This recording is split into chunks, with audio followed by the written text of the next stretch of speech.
The year was 1886, and the town of Sparrow's Ferry was choking on dust, the air, thick with the grit of the high plains and the rank smell of stressed livestock, was an enemy in itself.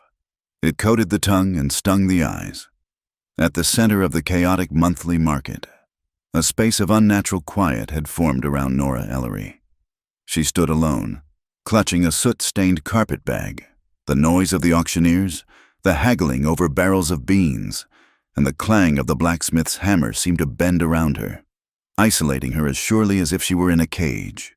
Her gray traveling suit, once the mark of her respectable position, was now smeared with ash, her hair pulled loose from its pins. The whispers had started 2 days ago, just after the sun rose to reveal the smoking ruin of the territorial grain warehouse. The whispers had now become a low, hostile murmur. Red Widow. The name attached itself to her, obscene and false. They called her that because her supervisor, a widower himself, had perished in the blaze. They called her that because she was the one who raised the alarm, the last one seen working late over the treasury ledgers. Marshal Hesh, a man who wore his badge as an excuse for authority rather than a burden of it, spat a stream of brown tobacco juice that landed inches from her worn boots. "Miss Ellery," he drawled, appealing to the crowd that had gathered. "Folks are saying things, ugly things. I am a bookkeeper, Marshall," Nora said. Her voice was low and clear, cultivated in the East, and its very precision sounded like arrogance to the dusty assembly. "I am not an arsonist. And the ledgers," Hesh pushed, hooking his thumbs in his belt. The crowd pressed closer. "The county treasury books, gone, just like your boss. Funny that folks say you took 'em before you lit the match. That is a lie." "Then you will not mind coming to my office," Hesh said, his hand dropping to his sidearm. "For your own protection, of course, until the circuit judge arrives. Might be a month." A cell. He was threatening her with a cell. The crowd surged, their faces hard with suspicion and a dark, hungry excitement. From the shaded boardwalk in front of the assayer's office, Ambrose Kincaid watched the scene with a placid, almost bored amusement. He was a man shaped by comfort, his suit cut from fine wool, a gold watch chain gleaming against his vest. He checked the time, a brief flicker of gold from a capped tooth. Kincaid was the railroad, and the railroad was progress. He didn't care about the burnt grain or the dead supervisor. He cared about the map folded in his breast pocket, a map that showed a stubborn patch of land called Thistle Ridge, and on that patch of land, a small blue circle that marked the deepest, most reliable well in the county. The railroad needed that water. The owner of Thistle Ridge, a stubborn recluse, refused to sell this public spectacle. However, was a fortunate complication. A little pressure, a little scandal, could make a stubborn man pliable. Kincaid permitted himself a small, private smile. The crowd shifted, parting not for a shout, but for a silence. A man moved through them. He was tall, dressed in canvas trousers worn pale at the knees and a shirt faded by 1,000 suns. He didn't look at the marshal. He didn't acknowledge the crowd. He walked directly to the freight office window, past where Nora stood trembling, and addressed the clerk inside. His name was Gideon Rook. He was the owner of Thistle Ridge, a man carved from the same unforgiving landscape that surrounded them. "I am here for my claim ticket," he said. His voice was a low rumble, like stones moving underwater. "A passenger." He slid a slip of paper onto the dusty sill. Marshal Hesh, affronted by the interruption, stepped into the man's path. "Hold on, Rook. This woman is under suspicion by this township. She ain't going nowhere." Gideon Rook turned his head slowly. His eyes, the color of faded denim, met the marshal's. He held the look for a single, heavy second, a look that measured, assessed, and dismissed. Then, he turned his gaze to Nora. He did not ask her name. He did not ask about the fire. He did not offer comfort or salvation. "I need someone who can read," he said, his voice void of emotion. "And count stock, The ticket is paid." The air crackled. The crowd held its breath, waiting for the confrontation to ignite. Nora looked from the marshal's hostile, sweaty face to this stranger. She looked past him, to the shadows of the boardwalk, and saw Ambrose Kincaid watching, his amusement fading into a focused, reptilian stillness. Kincaid, the man she had reported her findings to. She looked back at Gideon Rook. Her gaze fell to his hands, which rested on the counter. They were scarred, the knuckles busted and healed over, but it was his wrist that held her, curling around the bone. Where a gentleman's cuff would sit was a thick, pale band of scar tissue. It was the mark of a rope, worn deep into his skin from a lifetime of branding, roping, and breaking wild stock. It was the undeniable proof of a man who worked, a man who wrestled with realities. Not rumors. This was not a man who gossiped in markets. This was not a man who would frame a woman to cover a theft. Marshal Hesh offered a cell of iron and whispers. This silent man offered only wind and work. Nora took one steadying breath, pulling her dignity around her like a shield. "I can read," she said, her voice shaking only slightly. "And I am very, very good with numbers." She picked up her carpet bag. She stepped past the marshal, who stood dumbfounded, his threat deflating. She walked toward Gideon Rook. He nodded once, a curt dip of his chin. He did not offer her a hand with her bag. He did not smile. He simply turned and walked toward a battered buckboard wagon, expecting her to follow. She did. The crowd, cheated of its sacrifice. Let her pass, their murmurs sinking back into the general din of the market. From the shade, Ambrose Kincaid watched her go. His brow furrowed. This was not the plan. Leaving Sparrow's Ferry was like pulling a tick from the skin. The town held on, its judgmental eyes following the wagon until the last false front saloon had sunk behind the rise. The road dissolved into a pair of ruts, cutting through endless alkali flats. The wind was a physical force, a hot, scouring breath that carried the smell of salt and something ancient. Nora pulled her jacket tighter, though it offered no warmth. It was just a thin barrier against the stairs she could still feel on her back. She sat bolt upright on the hard wooden seat, her bag at her feet, and tasted the grit between her teeth. Gideon Rook did not speak for the first hour. The only sounds were the steady plod of the mules, the groan of the wagon harness, and the high, lonely shriek of the wind through the sagebrush. The landscape was a study in brutality. All cracked earth, gray brush, and a sky so vast it seemed to press down on them. When he finally spoke, his eyes remained fixed on the horizon. "I don't need a witness for your past." Nora's head snapped toward him, her hands tightening in her lap. "The town," he clarified, still not looking at her. "They like a story. I don't—" He shifted the leather reins, his scarred hands moving with an efficient, practiced grace. "I need the truth for my ledgers. My books are a disaster. I pay and board and $30 a month. You'll have your own room in the house. You start tomorrow. That is the arrangement." It was not a question. It was a statement of fact, as solid as the rock formations to the north. "And if I am what they say I am?" Nora asked, her voice barely a whisper against the wind. "A thief, a killer." Gideon finally turned his head. His gaze was unnervingly direct, holding no pity, only a stark, assessing clarity. "Are you?" "No." "Can you count?" "Yes." "Then the arrangement stands." He looked back at the road, the brim of his hat cutting a sharp line against the sky. The conversation was over. Nora turned away, clutching her bag. He didn't want her past, but her past was the only thing that made sense. She was not a red widow. She was not a thief. She was a bookkeeper. And she had been meticulous. That was the crime. She had found it, buried deep in the purchasing receipts for the warehouse. Small overcharges at first, pennies on the bushel, adding up to hundreds of dollars.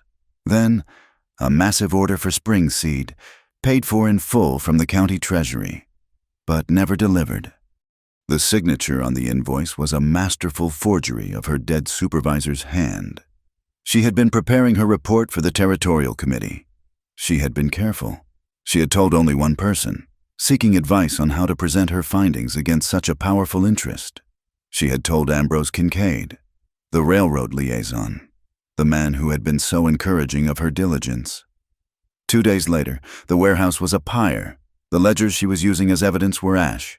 Her supervisor, the only one who could corroborate her work, was dead, and she, the clerk who discovered the fire, was suddenly the only one with a motive. Kincaid had framed her. He had burned the warehouse and killed a man to cover his theft, and he had used her as the kindling. Nora looked at the flat, endless horizon. She had escaped the marshal's cell, but she had not escaped Kincaid. The sun began to bleed into the western hills, staining the high, thin clouds a heavy, dusty red. The air grew cooler, sharper, as they crested a low, rocky rise. Gideon pointed with his chin. Thistle Ridge.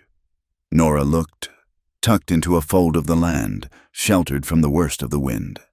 Was the ranch. It was not a grand estate. It was a handful of buildings hunkered against the earth, defiant and small. She saw the water first, a long trough, fed by a windmill that turned with a slow, rhythmic creak.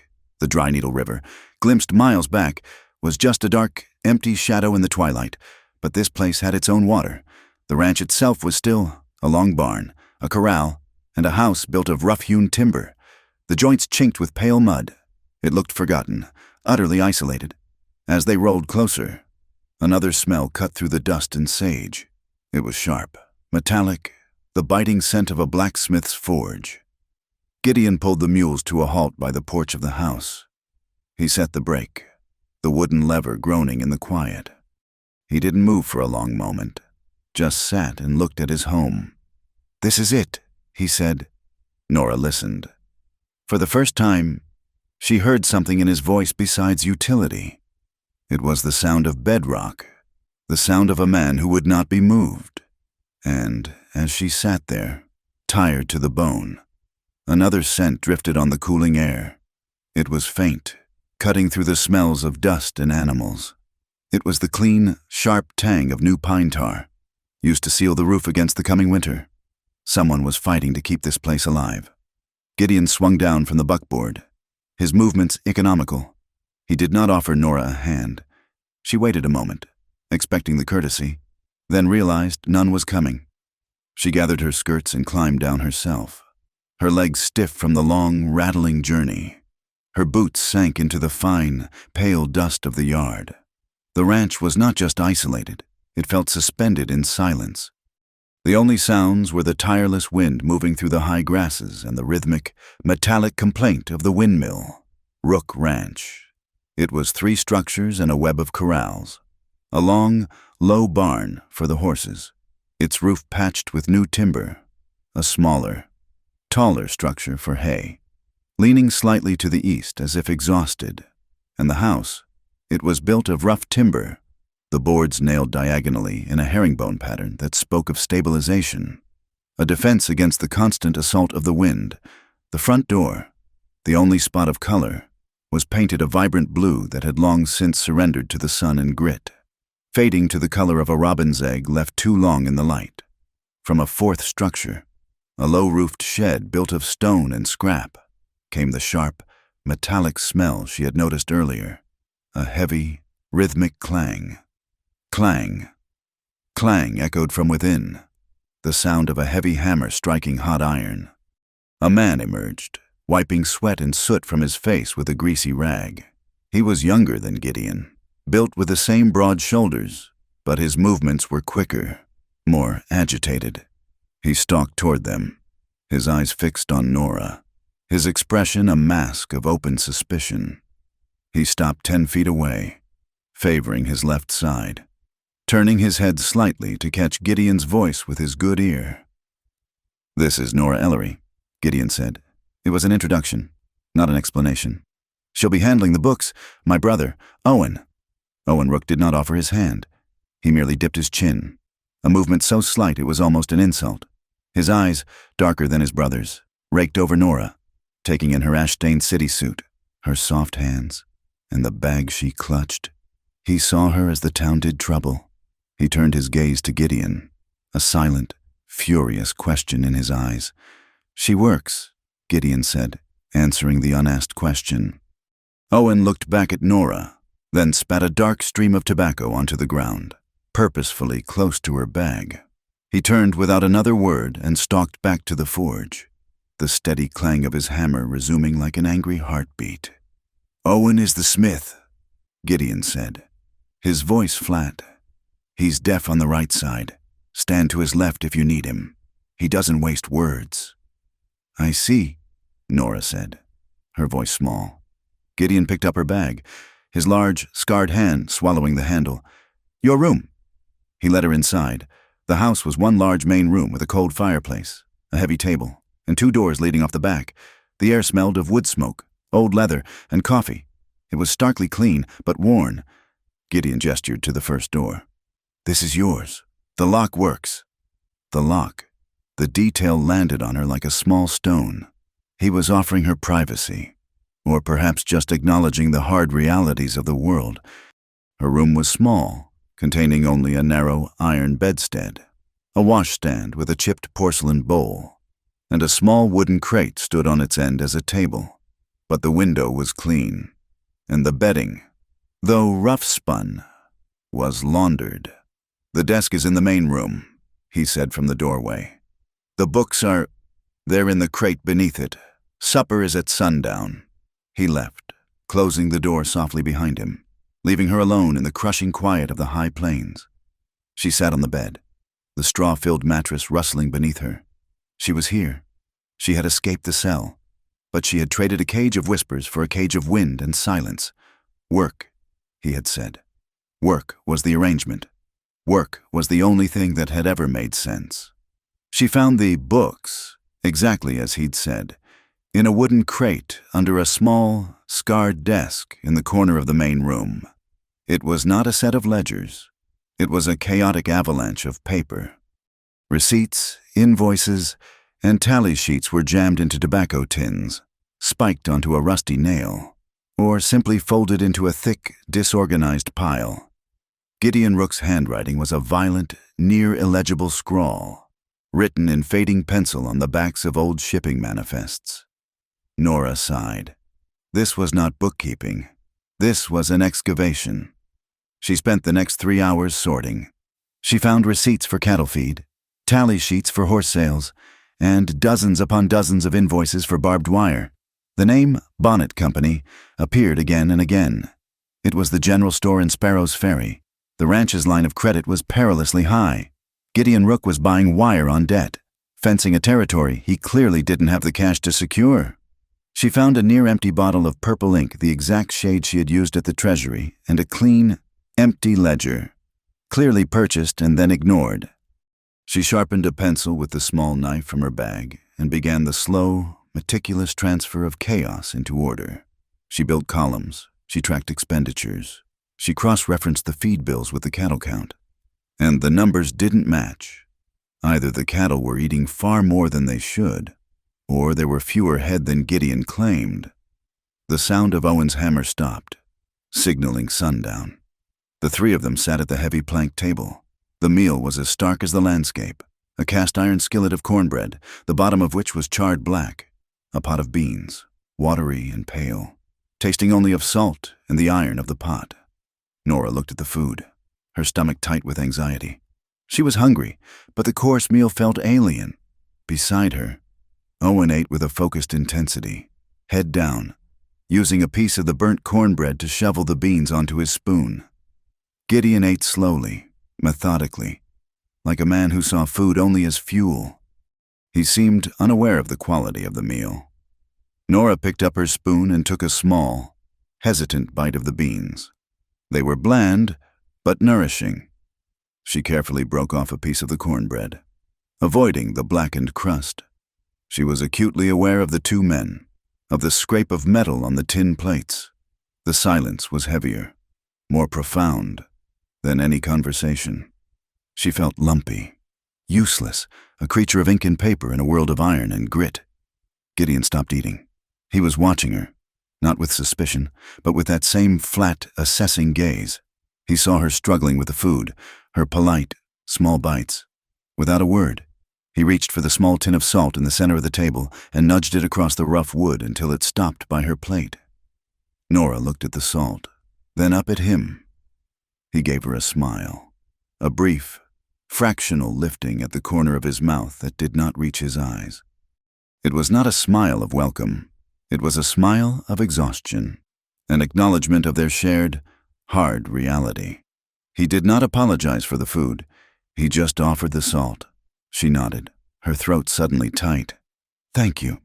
She sprinkled a small amount onto her beans and ate. No one spoke for the remainder of the meal.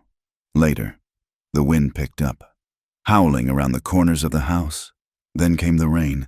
It hit the tin roof not as a gentle patter, but as a hard, drumming fusillade, like handfuls of gravel being thrown against the metal. It was a violent, drowning sound that erased all other thought. Nora lay on her narrow cot, listening. The sound was terrifying, but it was also a cleansing. It was washing the dust from the air. It was washing the memory of the town from her mind. Sleep would not come. The numbers from the ledgers swam in her head. The wire, the debt, the missing cattle. She rose, lit the small kerosene lamp on her stand, and carried it back to the desk in the main room. The brothers were asleep in their own room. The door shut. She was alone with the sound of the storm. At the bottom of the crate, beneath the mess of receipts, she found something else. A set of much older ledgers, bound in faded black leather. The paper was brittle, the ink brown with age. These were not Gideon's. The handwriting was careful, elegant. She opened the first one.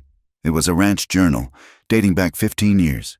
It detailed the initial surveys, the building of the house, the digging of the first wells, and on the back pages, there were hand-drawn maps of Thistle Ridge.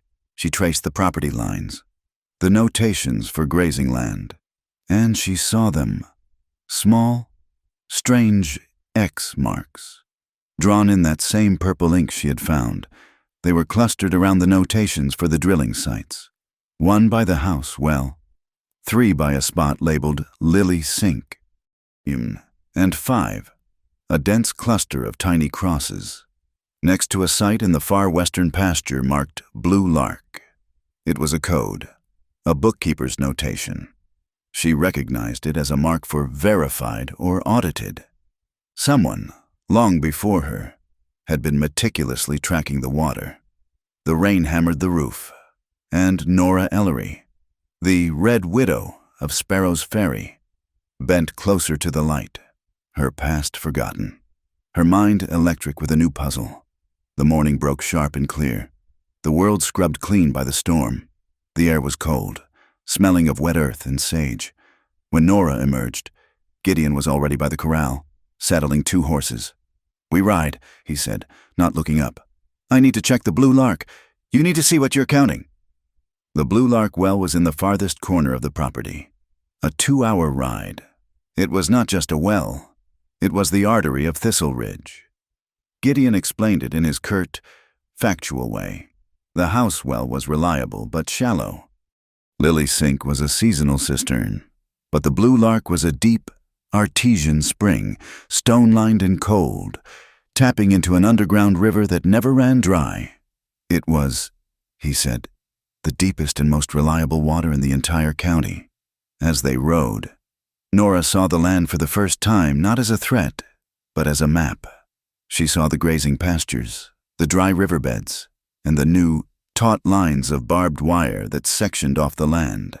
They were riding through a shallow ravine when they heard a high, thin, panicked screaming that cut through the morning air. Gideon reined in his horse, his head snapping toward the sound. "Cougar," he muttered, his hand dropping to the rifle in his saddle scabbard. "No," Nora said, listening. "That's not a cat. It sounds like a foal." She urged her horse forward, up the side of the ravine, on the flat plain above. She saw it, a young colt, no more than a few months old, hopelessly tangled in a loose coil of barbed wire. It had thrashed itself into a bloody, trembling knot, the barbs digging deeper into its legs and flank with every terrified movement.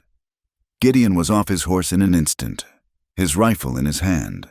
He walked slowly toward the terrified animal, The colt tried to scramble away, fell, and screamed again, its eyes wide with white-hot panic. "Damn it!" Gideon swore, raising the rifle to his shoulder. "It's torn up too bad. The leg's broken. I have to put it down." "Wait!" Nora slid from her own horse, her voice low and steady. "Miss Ellery, step back. That animal is crazy with pain. His leg isn't broken," she said, her eyes fixed on the colt. "It's just wrapped. He's bleeding, but the bone is straight. Let me try." "He'll kick your head off." "No, he won't," she said. She began to speak, her voice a low, soothing murmur, the same tone she might use to calm a frightened child. She ignored Gideon, ignored his rifle. She approached the animal slowly, her hands open and visible. The colt stopped screaming and watched her, trembling violently, its breath coming in ragged, wet snorts. "Easy," she murmured. "Easy now. We're not going to hurt you. We're just going to get this awful wire off." She was 5 feet away. The animal could strike in an instant.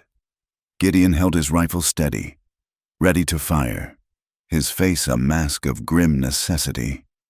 Nora reached into the small sewing kit she carried in her skirt pocket and pulled out a pair of small, sturdy metal shears. She knelt in the mud, still murmuring, and got close to the panicked, bleeding animal. She found the main coil, the one trapping the hind leg. "Easy. That's it. Just be still." She slid the shears under the tight wire and, with a sharp, decisive snip, cut the first strand. The wire sprang loose. The colt flinched but did not kick. She moved to the next one. Snip, and the next. Snip. She worked for 5 minutes, her hands steady, her voice a constant, soothing presence. Finally, she cut the last strand binding its legs. The wire fell away. The colt lay still for a second, as if it didn't understand it was free. Then it scrambled, all awkward legs, and lunged to its feet. It stood, trembling, looking at her. Then it bolted, running unsteadily but strongly toward a small band of mares on the horizon. Nora slowly stood up, tucking her shears back into her pocket. Her hands were shaking now, the reaction setting in. She turned. Gideon had not moved. He was staring at her, the rifle still halfway to his shoulder. He slowly lowered it. He looked at her ruined skirt, spattered with mud and flecks of the colt's blood. He looked at her steady hands. He had seen the Red Widow from town, the suspected thief, the pale bookkeeper. Now he was seeing a woman who had knelt in the mud, armed with sewing shears, and calmly faced down 1,000 pounds of thrashing panic. He said nothing.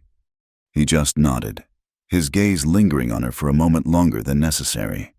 Then he slid his rifle back into its scabbard. "The well is just over this rise," he said. His voice was different. The flat utility was gone, replaced by something else, a new, grudging respect. That evening, as the sun set and the forge cooled, Nora sat on the porch step, cleaning the last of the mud from her skirt. Owen emerged from the smithy, his face still streaked with soot. He stood in the yard, watching her for a full minute. She met his gaze, unafraid. He walked over, stopping a few feet away. He stood on her left side. He wiped his hands on a rag.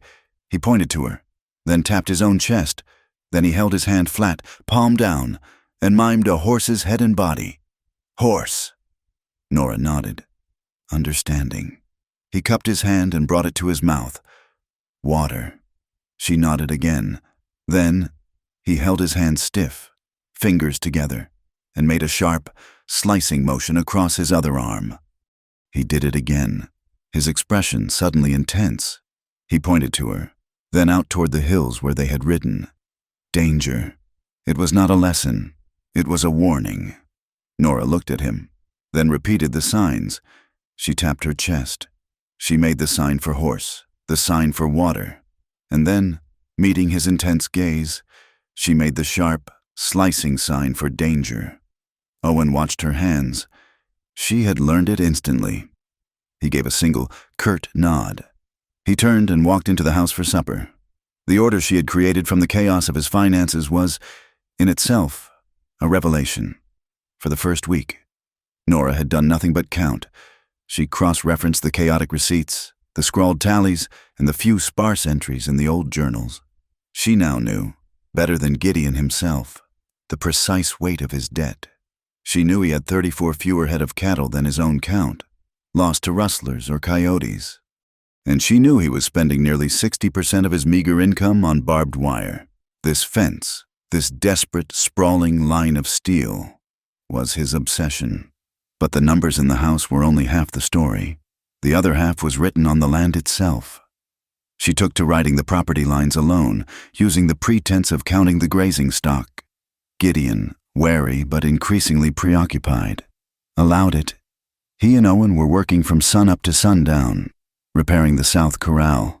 It was on the western ridge, the one that overlooked the depression where the blue lark well sat, that she found the first one. It was a stake of new-cut lumber, barely weathered, driven deep into the ground. It was 300 yards east of the old, moss-covered stone marker that Gideon's father had set 20 years prior, 300 yards inside his property line. She dismounted, her heart a cold knot in her chest. The wood was pine, smelling of fresh resin. It was branded, not with the Rook R, but with a simple, blocky KF, Kincaid Freight. She followed the line. There was another, and another, forming a sharp, unnatural angle across the pasture. The new line did not follow the contour of the land. It made a precise, calculated cut. It sliced the Blue Lark well, and all the land surrounding it, completely off the Thistle Ridge property. They were not just trying to buy the water. They were stealing it outright. She returned to the house as the sun cast long, cold shadows. The numbers, the maps, and the stakes clicked into place. This was the Treasury fire all over again, but slower, written in dirt instead of ash. She pulled the stack of invoices from Bonnet Company, the general store in Sparrow's Ferry. She had already logged them by date and price. Now, she searched them for names. Gideon had been buying wire, but Kincaid's men, she found, had been buying other things. She found the receipts, dating back 2 months. Large purchases of cut iron rod and multiple kegs of blasting powder. They were signed for by a man named Harris, a name she had seen on the Kincaid Freight payroll during her time at the Treasury. The purchases had been charged to a holding account for the railroad. The iron rods were the stakes. The blasting powder, that was for something else, something faster than fraud. That night, the meal was quiet, but the silence was different. It was no longer the empty silence of isolation. It was the taut, heavy silence of a drawn bowstring. "He's moved the markers," Nora said, her voice flat. She did not look up from her plate. Owen's head snapped to his left, catching her words. Gideon stopped, his fork halfway to his mouth. "What?" "Kincaid, he's had a survey team on your land. They've driven new stakes. They're claiming the Blue Lark." Gideon's face darkened. He placed his fork down with slow, deliberate control. "I found tracks by the well 2 days ago. Thought it was hunters. Boot prints, 3, maybe 4 men, and drag marks, heavy, a surveyor's transit." Nora said, "They're working at night. They've already bought the iron for the stakes and blasting powder from Bonnet and Company." It was all charged to Kincaid's freight account. Owen slammed his hand on the table, the tin plates jumping. He made the sign for danger. Then he pointed toward town. "Kincaid." "He's right," Gideon said, his voice a low growl. "Bonnet's been running a tab for me for 6 months. He's been friendly, too friendly, letting the debt climb." He looked at Nora, the realization dawning. "He's letting me hang myself. When he calls the note, I can't pay. He seizes the ranch for Kincaid. And if you don't hang fast enough," Nora added, "they'll use the powder." "No," Gideon said, shaking his head. "They wouldn't. Not that—" "They burned a warehouse with a man inside it to cover a few $1,000s in stolen grain," Nora said, her voice dropping, losing all its warmth. "They will absolutely use powder to get the only reliable water in this county." For the first time, Gideon and Owen saw the woman who had faced down Marshall Hesh. The Red Widow was gone. In her place sat a cold, precise auditor of facts. "We stop," she said. Gideon looked lost. "Stop what we're already ruined. We stop playing his game." Nora leaned forward, her hands flat on the table. "Effective immediately. We change the locks. Owen, you're a smith. Can you forge new heavy locks for the barn and the hay shed?" Owen nodded, his eyes bright with a new, sharp anger. "Second," she continued, "we guard the well. One of you armed watches the blue lark from dusk until dawn. They are cowards. They work in the dark. We take the dark away from them." "And third," Gideon asked, his anger being replaced by her cold, focused energy, "we cut the line of credit. Today, we don't buy another nail, another bean, from Bonnet and Company. We are paying him to build our own gallows." "We have no cash, woman," Gideon said, the old frustration rising. "We're ranchers. The money is in the stock. We don't get paid until the drive. Then we sell." "Sell what?" "Horses," Nora said. "You have 12 colts ready for breaking. We'll sell 3, not in Sparrow's Ferry. We'll drive them to the county seat. We'll get hard money. And we will pay cash for our supplies from a different merchant." Selling young stock to pay for flour was a rancher's failure. But Nora said it like a declaration of war. Gideon looked at his brother. Owen met his gaze and nodded once. "All right," Gideon said. "A new lock, a guard, and we cut the credit." The next day, Nora insisted on going to Sparrow's Ferry herself. Gideon flatly refused. "They think I'm a thief," he argued. "But they think you're a murderer. It isn't safe." "It's safer for me," Nora said, pinning her hat firmly in place. "You are a threat to them. They see you.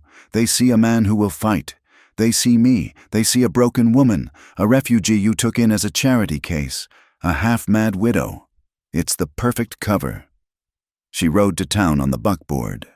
She could feel the eyes on her as she tied the mule to the hitching post. The whispers started again. She ignored them.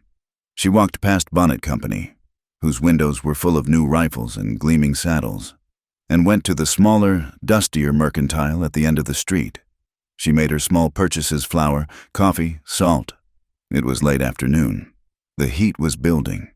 She knew, from her study of the invoices, that the survey team was paid on Fridays, and she knew where they would be. The Golden Nugget Saloon. She clutched her parcels and took a steadying breath. A respectable woman did not enter a saloon. A red widow, however, had no respectability left to lose. She pushed open the bat-wing doors. The tinkling piano stopped. A dozen conversations died. The room, filled with smoke and the smell of sour whiskey, went utterly silent. Every man in the place turned to look at her. She saw them. 3 men at a corner table, their clothes stained with alkali dust, a coiled measuring chain on the floor by their feet. The surveyors. Nora put on the face of a flustered, confused woman. She walked unsteadily toward the bar. "Sir?" she asked the bartender, her voice higher, weaker. I was told I could send a letter from the stage office." The bartender, a large man with a dirty apron, jerked a thumb toward the back. "Next door." "Oh," she said, looking confused. She fumbled with the string on her purse. "I seem to have... Oh, dear." She accidentally dropped the purse. A few coins rolled across the floorboards, stopping near the surveyor's table. "Oh, goodness me, how clumsy!" She breathed.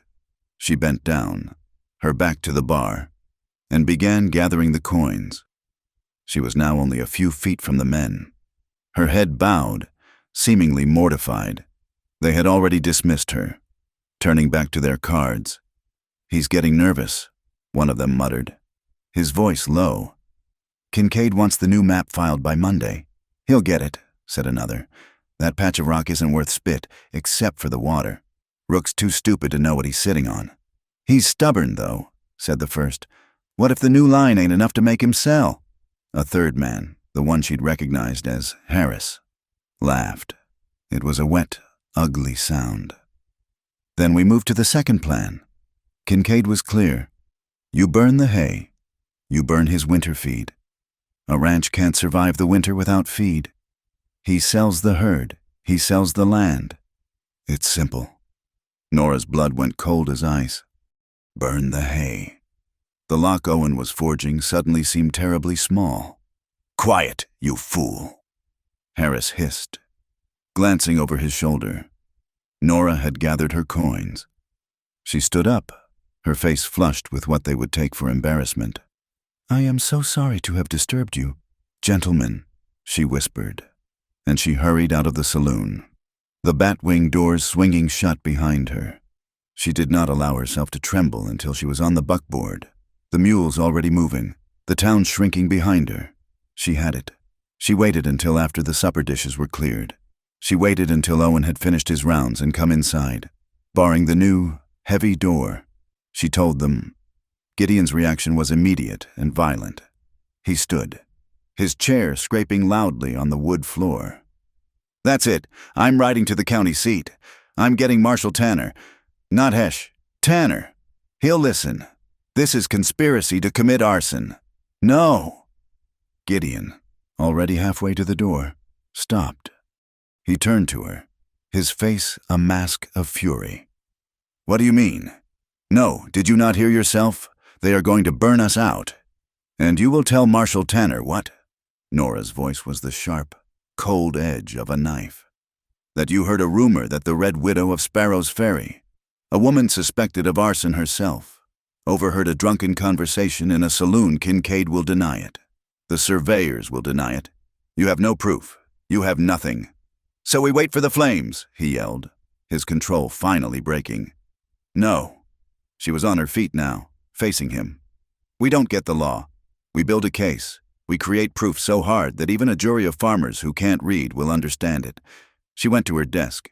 She pulled out the clean ledger, the one she'd been using for the ranch accounts. She flipped to the last, empty pages. She opened the small bottle of purple ink, the color she trusted, the color of facts. This is our case, she said. Her pen began to scratch across the paper, the script clear and sharp. Item 1, new survey stakes, branded KF discovered on Western Ridge, 10th of October. Stakes improperly move boundary line approximately 300 yards east, isolating the Blue Lark well. Item 2, invoices from Bonnet Company, dated August and September, for iron rod and blasting powder. Charged to Kincaid freight account, signed by Harris. Item 3, boot tracks and transit drag marks, identified by G. Rook at Blue Lark Well, 8th of October, indicating nocturnal survey. Item 4, testimony, overheard at Golden Nugget Saloon, 12th of October. She wrote the names, she wrote the phrases. Second map, burn the hay. Kincaid was clear. She was not a victim. She was not a widow. She was a bookkeeper. And this was her ledger. Gideon stood by the table, watching her. He watched the lamplight shine on her bent head, watched her hand move across the page, turning whispers and shadows into hard, undeniable lines of ink. She was building a fortification of a logic, a wall of facts to stand against Kincaid's fire. He had hired her to count cows. She was, instead, preparing for a trial. We need more, Nora said, not looking up. We need something they can't deny, something they can hold in their hands. He slowly sat back down. The rage had left him, replaced by a cold, sharp focus he recognized in her. He reached out his large, scarred hand. He did not touch her, but rested it on the open page of the ledger, his fingers just beside her moving pen. It was a gesture of allegiance. All right, Miss Ellery, Gideon Rook said, his voice quiet. The anger burned away, leaving something hard and pure. We do it your way. We build the case. Nora paused in her writing. She looked up, her eyes meeting his across the table. There was no heat in that look. There was no fire. It was the solid, satisfying chime of two pieces of high-grade steel striking one another.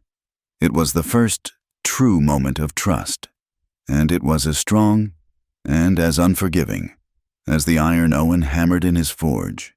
The agreement, the ledger, had changed the air between them. The polite, wary distance of an employer and a refugee had been replaced by the quiet, functional intimacy of co-conspirators. They were partners now, bound not by affection, but by a shared, documented enemy. Life on the ranch settled into a new, tense rhythm. Owen, his forge roaring at all hours, had hammered out 2 heavy, intricate new locks for the barn and the hay shed.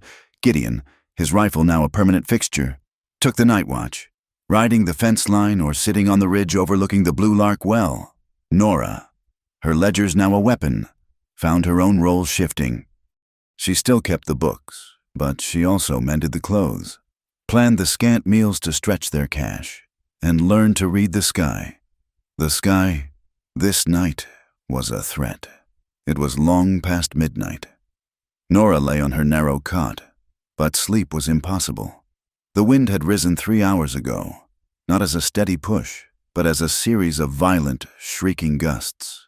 It was a dry wind, hot and smelling of distant dust, and it was rattling the window frame in her room with a frantic, clawing sound. She was thinking of the hay. Since her discovery in the saloon, the hay shed had become a symbol. It was their winter feed. It was their vulnerability. It was the target Kinsid had named. Another gust hit the house, so hard she felt the timbers groan, and with it, she heard a new sound, a heavy, repetitive thump-thump slap. She sat up, her heart cold. She lit her lamp. She pulled her boots on over her bare feet and threw a shawl over her thin nightgown. Gideon was at the Blue Lark. Owen was asleep, exhausted from a 16-hour day at the forge. She took the lantern and her duty, and stepped out into the roaring dark. The wind tore the door from her hand, slamming it back against the house wall. It ripped the shawl from her shoulders and extinguished the lantern flame in an instant, plunging her back into darkness. She fought the door closed, her shoulder against the wood, and fumbled for the bar. She was shaking, but not from fear. It was anger. She relit the lamp in the shelter of the main room, her hands steady.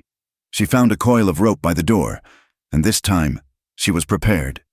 She moved through the screaming wind toward the hay shed. The sound was louder now. Thump, thump, slap! It was the tarp, the heavy canvas tarp they had thrown over the new-cut alfalfa on the loft floor. It had come loose. A few more gusts like this, and it would be gone. And the hay would be exposed when the inevitable rain followed the wind. Owen's new lock was heavy and cold. Her fingers fumbled with the key. She swung the heavy door open, slipped inside, and barred it behind her. Inside, the relative quiet was almost as deafening. The barn smelled of sweet, dry grass and the faint, dusty scent of the animals below. But the wind was still here. It screamed through the high vents and whistled through every gap in the roof boards. And above, in the loft, the tarp was a living monster. The wind, catching it, made it snap and billow, a sound like cracking thunder. Nora looked at the steep ladder that led to the loft. She had the rope. She had the lamp. She set her jaw. She was the one who was here. She would do it. She hung the lantern on a hook at the base of the ladder, the light casting huge, dancing shadows. She gathered her nightgown and skirt, tucking them into the waistband of her petticoat, and began to climb. The rope coiled over her shoulder. The wind in the loft was a physical blow. It tore at her, howling. The tarp buckled and snapped, fighting her. Straw, whipped up from the floor, stung her face and caught in her hair, which had already been pulled from its braid. She wrestled one corner down, her breath coming in sobs, and tried to anchor it to a post. "What in God's name are you doing?" The voice was a roar, barely audible over the wind. She screamed, dropping the rope. Gideon was standing at the top of the ladder, his face a mask of shadow and fury. His rifle was in his hand. "The tarp!" she shouted back, pushing the hair from her eyes. "The hay!" He stared at her bare feet, her tangled hair, her thin nightgown whipped against her by the wind. He was soaked. He must have just returned from the well. He lowered the rifle. He understood. He did not scold her. He did not question. He simply moved into the darkness, picking up the end of the rope. "The back corner first," he yelled. "It's catching the crosswind." For 10 minutes, they fought the storm together. They were not a man and a woman. They were two laborers, straining against a common enemy. They crawled on their hands and knees in the darkness, the lantern below throwing just enough weak, honey-colored light to silhouette the roof beams. They tied down one corner, then another, the heavy canvas scraping their hands raw. Finally, the tarp was secure. The violent cracking stopped, replaced by a low, muffled drumming as the wind pressed it flat. They met in the middle of the loft, both breathing heavily. The work was done, and the world rushed back in. Nora, suddenly aware of herself, knelt in the straw, trying to pull her hair back, to regain some composure. But the wind had woven the straw deep into her braid. "You've got—" Gideon started. He stepped closer. The light from below was just enough to paint the edges of his face. He was exhausted. "It's stuck," she said, her voice frustrated, pulling at a stubborn knot of straw and hair. "Hold still." He reached out. His hand was huge, dark, and scarred. It was the hand that had scarred his own wrist, the hand that had held a rifle not 5 minutes ago.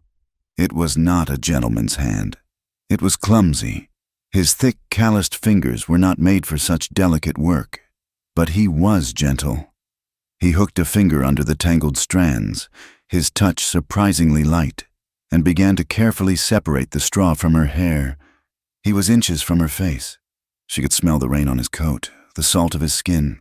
The wind died, as if holding its breath. The barn was suddenly terribly quiet. His fingers brushed her temple, her cheek. She stopped breathing. He was still, his hand hovering near her face, the straw forgotten. Nora looked up at him.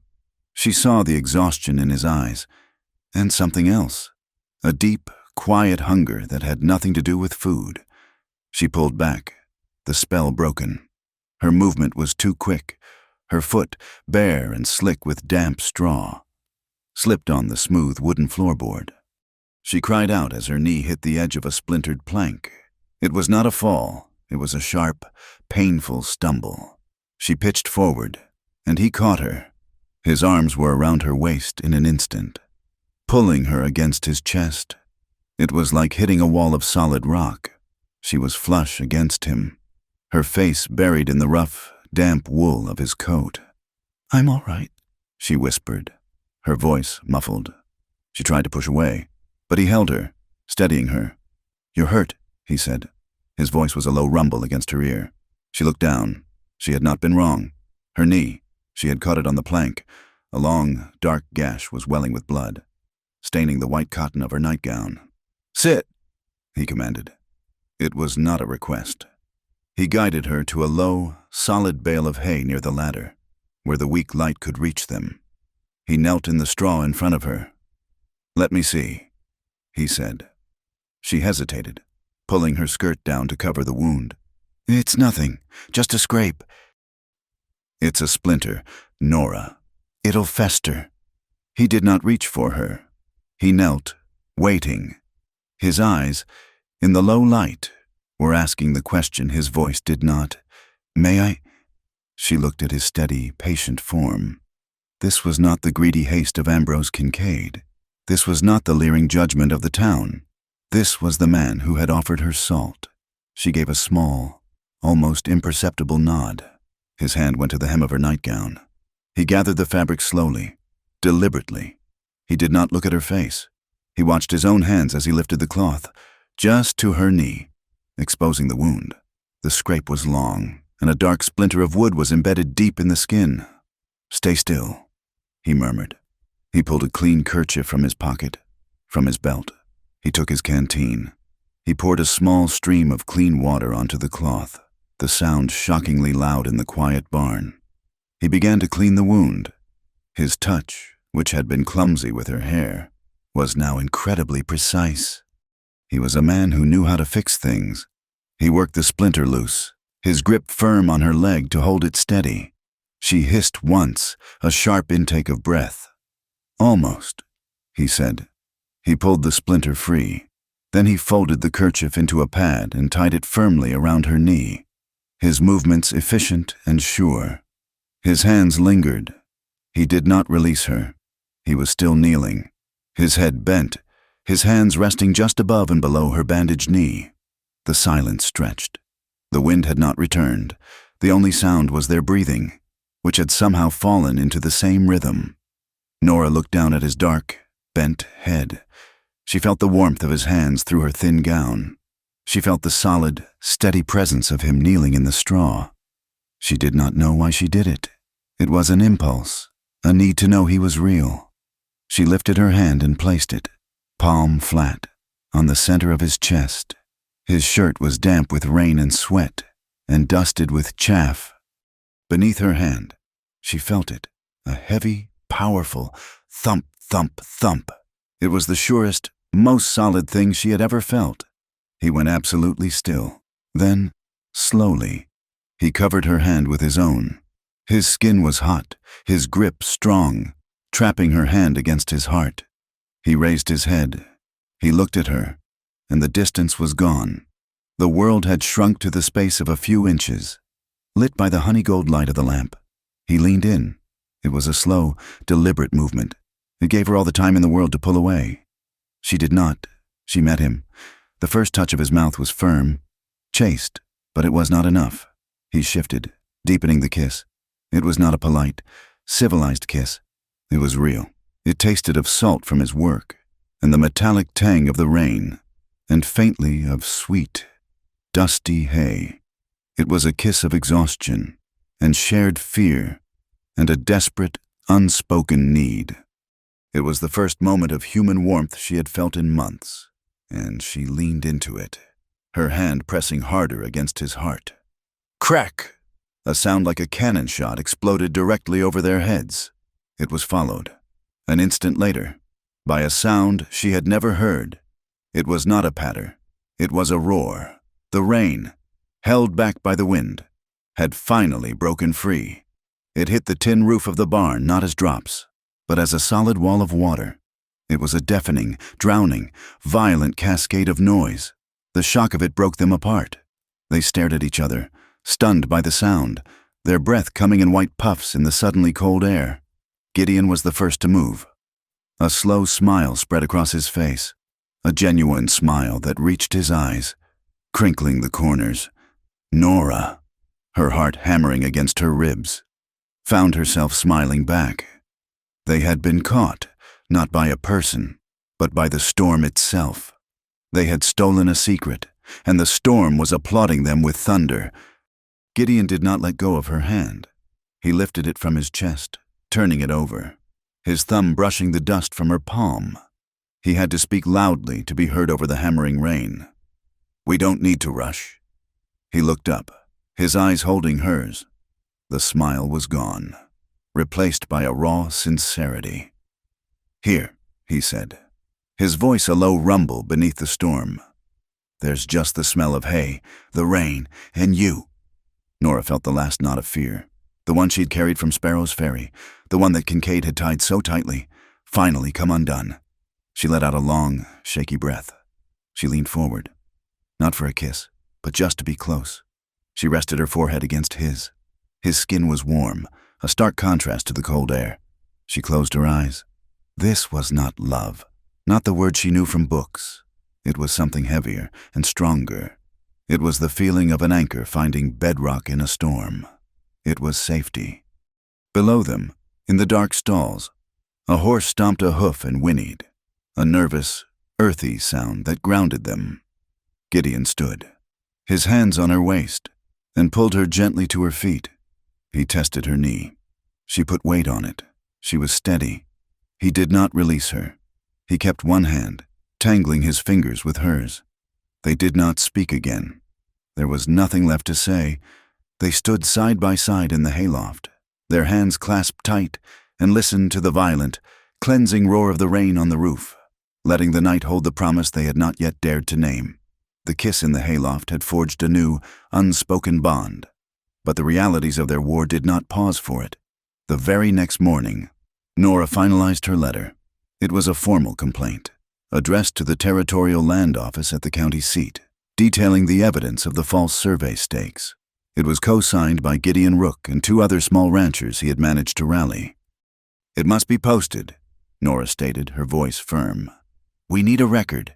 We need the postmark from the mail coach as proof we filed this before Kincaid can file his false map. Gideon nodded, his face grim. Beck Canyon. The mail coach passes the crossroads there at noon. It's the only way. Beck Canyon was a necessary evil, a deep, jagged cut through the hills that saved half a day's ride. But it was also a perfect choke point. "All right," Gideon said. "We'll ride." Nora corrected him. "I'm the one who wrote the complaint. If the driver has questions, I must be the one to answer." "I don't like it." "I don't either," she said. "But it's the correct move." Gideon did not argue. He simply went to the barn. Nora watched him speak to Owen. His brother nodded, checked his short-barreled carbine, and mounted his own horse. Owen would not ride with them. He would trail them. High on the ridges, his good ear to the wind, they rode under a high, brittle blue sky. The sun was a hammer, reflecting off the pale rock. As they neared the mouth of Beck Canyon, the air grew still, the heat trapped between the high, stone walls. It was a place that held its breath. They heard the rattle of the coach before they saw it, the sound echoing strangely. Gideon pulled their wagon to a halt at the canyon's edge, waiting for it to pass the narrows. The stagecoach burst into view, its horses at a full, panicked gallop. The driver was lashing them, his face white with terror. Then came the sound. Crack. It was not thunder. It was a rifle shot. Sharp and flat. A second shot. Crack. A puff of dust and wood splinters exploded from the side of the driver's box. "Ambush," Gideon roared. 3 men. They rose from a jumble of sandstone boulders not 50 yards from the road. They were masked, their rifles raised. Gideon's reaction was not a thought. It was an instinct. He grabbed Nora by the waist, his arm a steel band, and hauled her bodily from the wagon seat. They hit the gravel road in a tangle of limbs. "Stay down," he yelled, pulling her behind the flimsy cover of the wagon's rear wheel. A bullet shrieked off the iron rim, the sound a high-pitched zing that hurt her ears. Gideon unslung his own rifle, his face a mask of cold fury. He peered around the wheel. "They're not after passengers, they're after the mail." One of the ambushers had broken from cover, running toward the slowing, terrified horses, a knife in his hand, ready to cut the bags. Crack-ack. A third, sharper rifle report echoed from the canyon rim above them. The man with the knife stumbled, grabbed his shoulder, and cursed, diving back behind the rocks. "Owen!" Gideon used the moment, firing 2 quick shots into the sandstone boulder, sending chips of rock flying, forcing the other 2 men to keep their heads down. The driver, a brave man, had regained control of his team and was trying to turn the heavy coach around in the narrow road. Shouting at his horses, his 6-shooter in his hand, it was a stalemate. Owen had them pinned from above, but Gideon and Nora were trapped by the wagon. The gunmen were protected by their wall of rock. Nora's heart was hammering so hard it felt like a fist inside her chest. She was lying in the sharp gravel, the smell of gunpowder and hot dust filling her lungs. She was not a fighter. She was a bookkeeper. A bookkeeper. She analyzed the problem. 3 guns, 2 friendly, 1 trapped. The sun was high, beating down from the east. The gunmen were facing west, toward the coach, but their cover was to the south. The sun. Her hand went to the small pocket in her skirt. She pulled out the small, silver-plated pocket mirror she used to check her hair. It was a silly, civilized object. She crawled, low on her belly, ignoring Gideon's hissed, "Nora!"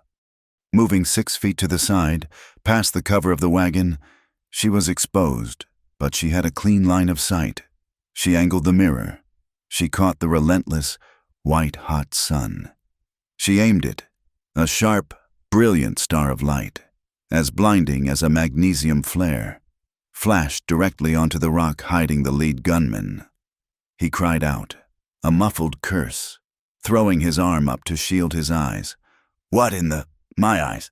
Now, Owen!" Gideon roared. Owen's carbine cracked again. The shot hit the rock just inches from the blinded man's head. It was too much. The man scrambled backward, his cover blown, blinded and panicked. "It's a bust. Let's go." The other 2 fired one last, wild volley toward the wagon, then turned and ran, disappearing into a narrow fissure in the canyon wall where horses could not follow. Silence fell. It was heavier, more profound than the gunfire. The only sounds were the heaving, snorting breath of the stage horses and the scrape of gravel. "They're gone," Gideon said, his voice low. He was on his feet, rifle still raised, scanning the rocks. Owen appeared on the ridge, raised his carbine in the air, and then vanished. He would meet them back at the ranch. The stage driver, a man named Jeb, was shaking, his face pale. I don't know who you folks are, but you just saved my mail and my scalp. That was Kincaid's hired bully. Harris, I'd know that pig sticker knife anywhere." Nora was already moving. Her mind was sharp, clear, the panic replaced by a cold, clicking certainty. She walked, not toward the driver, but toward the sandstone boulders where the men had been hidden. She kept her head down, as if checking her skirt for tears. "Miss Ellery, get back," Gideon warned. "Just a moment," she said, and then she saw it, lying in the dust where the blinded man had scrambled away. It was a single, thick, buff-colored envelope. It must have fallen from his pocket. She knelt, her back to Gideon and the driver. With a smooth, practiced motion, she picked it up and slid it into her own skirt pocket. She stood. What a terrible fright! The envelope was heavy. On its back, embossed in the flap, was the unmistakable, blocky seal Kincaid freight. "My whole bag is soaked," Jeb, the driver, was complaining, pulling the heavy leather mail sack from the boot. "Got caught in that flash flood at Dry Needle Crossing last night. Half this mail is pulp. The county registrar is going to have my hide." Nora looked at the dripping bag. She looked at the envelope in her pocket. "Mr. Jeb," she said, her voice calm and authoritative. "My name is Nora Ellery. I was the bookkeeper at the Sparrows Ferry Treasury. I am proficient at restoring water-damaged documents." Jeb looked at her, then at Gideon. "Are you—" "She is," Gideon said, his voice flat. "And she's my bookkeeper now." "Well, ma'am," Jeb said, his relief palpable, "if you could save the county mail, I'd be mighty grateful. You can bring it back to me on my return run Thursday." He handed her the heavy, soaking bag, and in doing so, he handed her the entire case. That night, the Rook kitchen looked like a printing press. Nora had strung lines of twine from wall to wall. Gideon and Owen watched in silence as she worked, a commander in her element. She carefully, meticulously, steamed open the soaked envelopes, her fingers delicate and sure. She laid the damp, fragile letters out to dry on the table, near the low, steady warmth of the stove. Most were just what one would expect. Land deeds, letters from back east, receipts. Then she found it. It was a certified copy of the original Thistle Ridge water deed. But it was wrong. "Gideon," she said, her voice quiet. He was at her side in an instant. "Look at this." She pointed to the legal description. "This isn't your father's handwriting. This is a clumsy imitation. And look at the coordinates. They've shifted the eastern boundary. It matches the new survey stakes. It's a forgery." Gideon breathed. "It's the second map they talked about in the saloon." Nora said, "They were trying to intercept the real deed, which must be in this bag somewhere, and replace it with this forgery. The ambush wasn't to rob the coach. It was to swap the documents." Gideon looked at her, his eyes wide. "They failed. They failed." She agreed. "Because of you. And Owen." She let the forged deed dry. Then she pulled her own prize from her pocket, the buff envelope. It was dry, undamaged. She went to her desk. She opened the bottle of purple ink. She turned to a new page in the ledger. Item 5, 1 buff envelope. Seal of Kincaid Freight. Postmarked Sparrows Ferry. October 14th.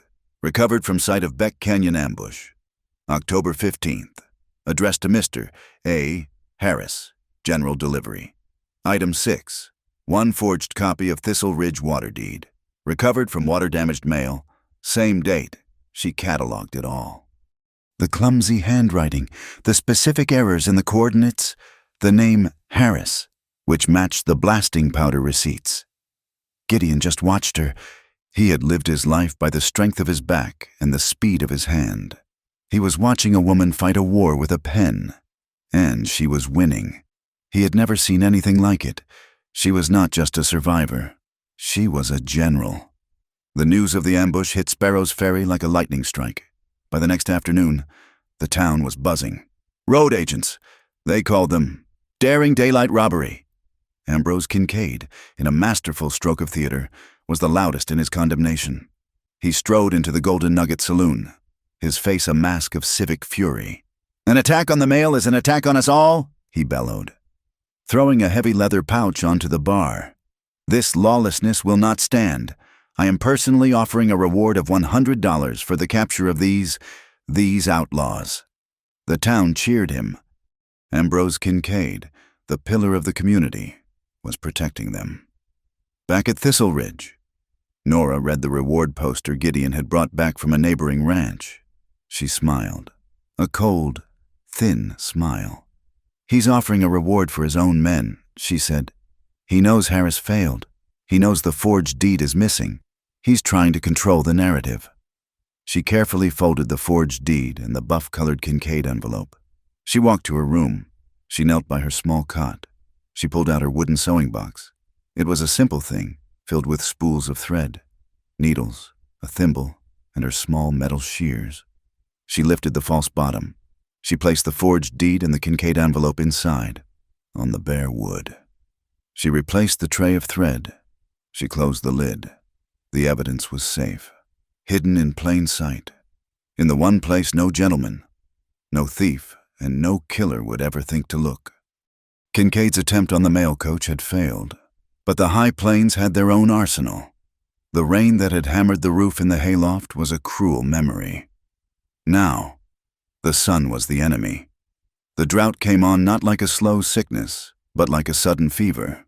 The sky, which had been a clear, brittle blue, turned a pale, dusty white. The wind, which had been cool, turned hot, a scouring, relentless breath that smelled of alkali and dead grass. The land baked. The creeks that fed the ranch dried to ribbons of cracked, gray mud.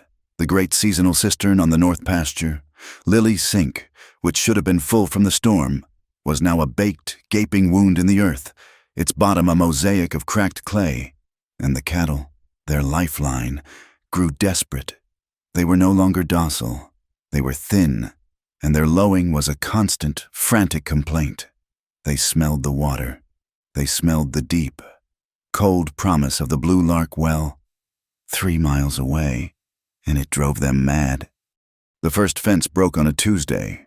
A steer, crazed with thirst, simply walked into the new barbed wire, tearing its hide open, and kept pushing. The posts snapped. The wire, purchased with debt and strung with agonizing labor, sang like a broken guitar string. The rest of the small herd followed, a stampede not of panic, in search of the well. It took Gideon and Owen a full day to round them up, driving them back from the precious water source, their tongues black and swollen. They sat at the supper table that night, the heat still oppressive even after sundown, and the silence was one of despair. We can't keep them off the Blue Lark, Gideon said, rubbing his eyes with his soot-stained hands. And if we let them drink their fill, the well will be dry in a week. We'll have nothing. Nora, who had been quiet, pulled the ranch ledger toward her.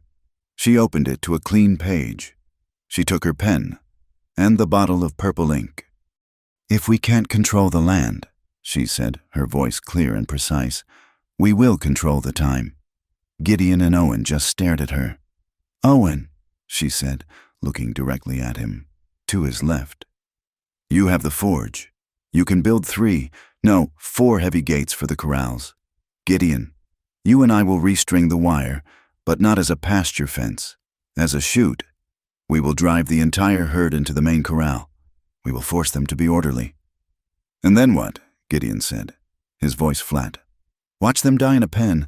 No, Nora said, and her pen began to scratch. We create a schedule. She drew a map of the corrals. She divided the herd into 4 groups. She created a new ledger, but this one was not for dollars and cents. It was a ledger of minutes. "Group 1, she said. "Drinks for 20 minutes at dawn. Then they are moved to the holding pen. Group 2 drinks for 20 minutes. She continued, her voice the only sound in the room. "We pump by hand only during the drinking. We let the well recover for 6 hours. Then we repeat the schedule in the evening. No animal drinks its fill, but every animal drinks. Every animal lives." It was the work of a treasury clerk, an auditor's solution to a problem of brute survival. Gideon looked at the drawing, at the neat columns, the precise allocation of a resource. He saw the logic. It was not a solution of strength, but a solution of intelligence. "It will work," he said, his voice quiet with a new respect. For a week, their lives were governed by Nora's water ledger.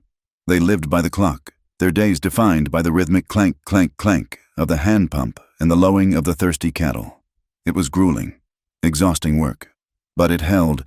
The order she had imposed on their chaos was saving the herd. Then, on the 8th night, the sky changed. The oppressive white heat vanished, replaced by a bruised, yellowish-purple sky that seemed to press down on the roof. The air grew perfectly still, so quiet that Nora could hear the horses shifting nervously in the barn stalls. A dry storm. There was no rain, only the high, thin shriek of wind, and then the light.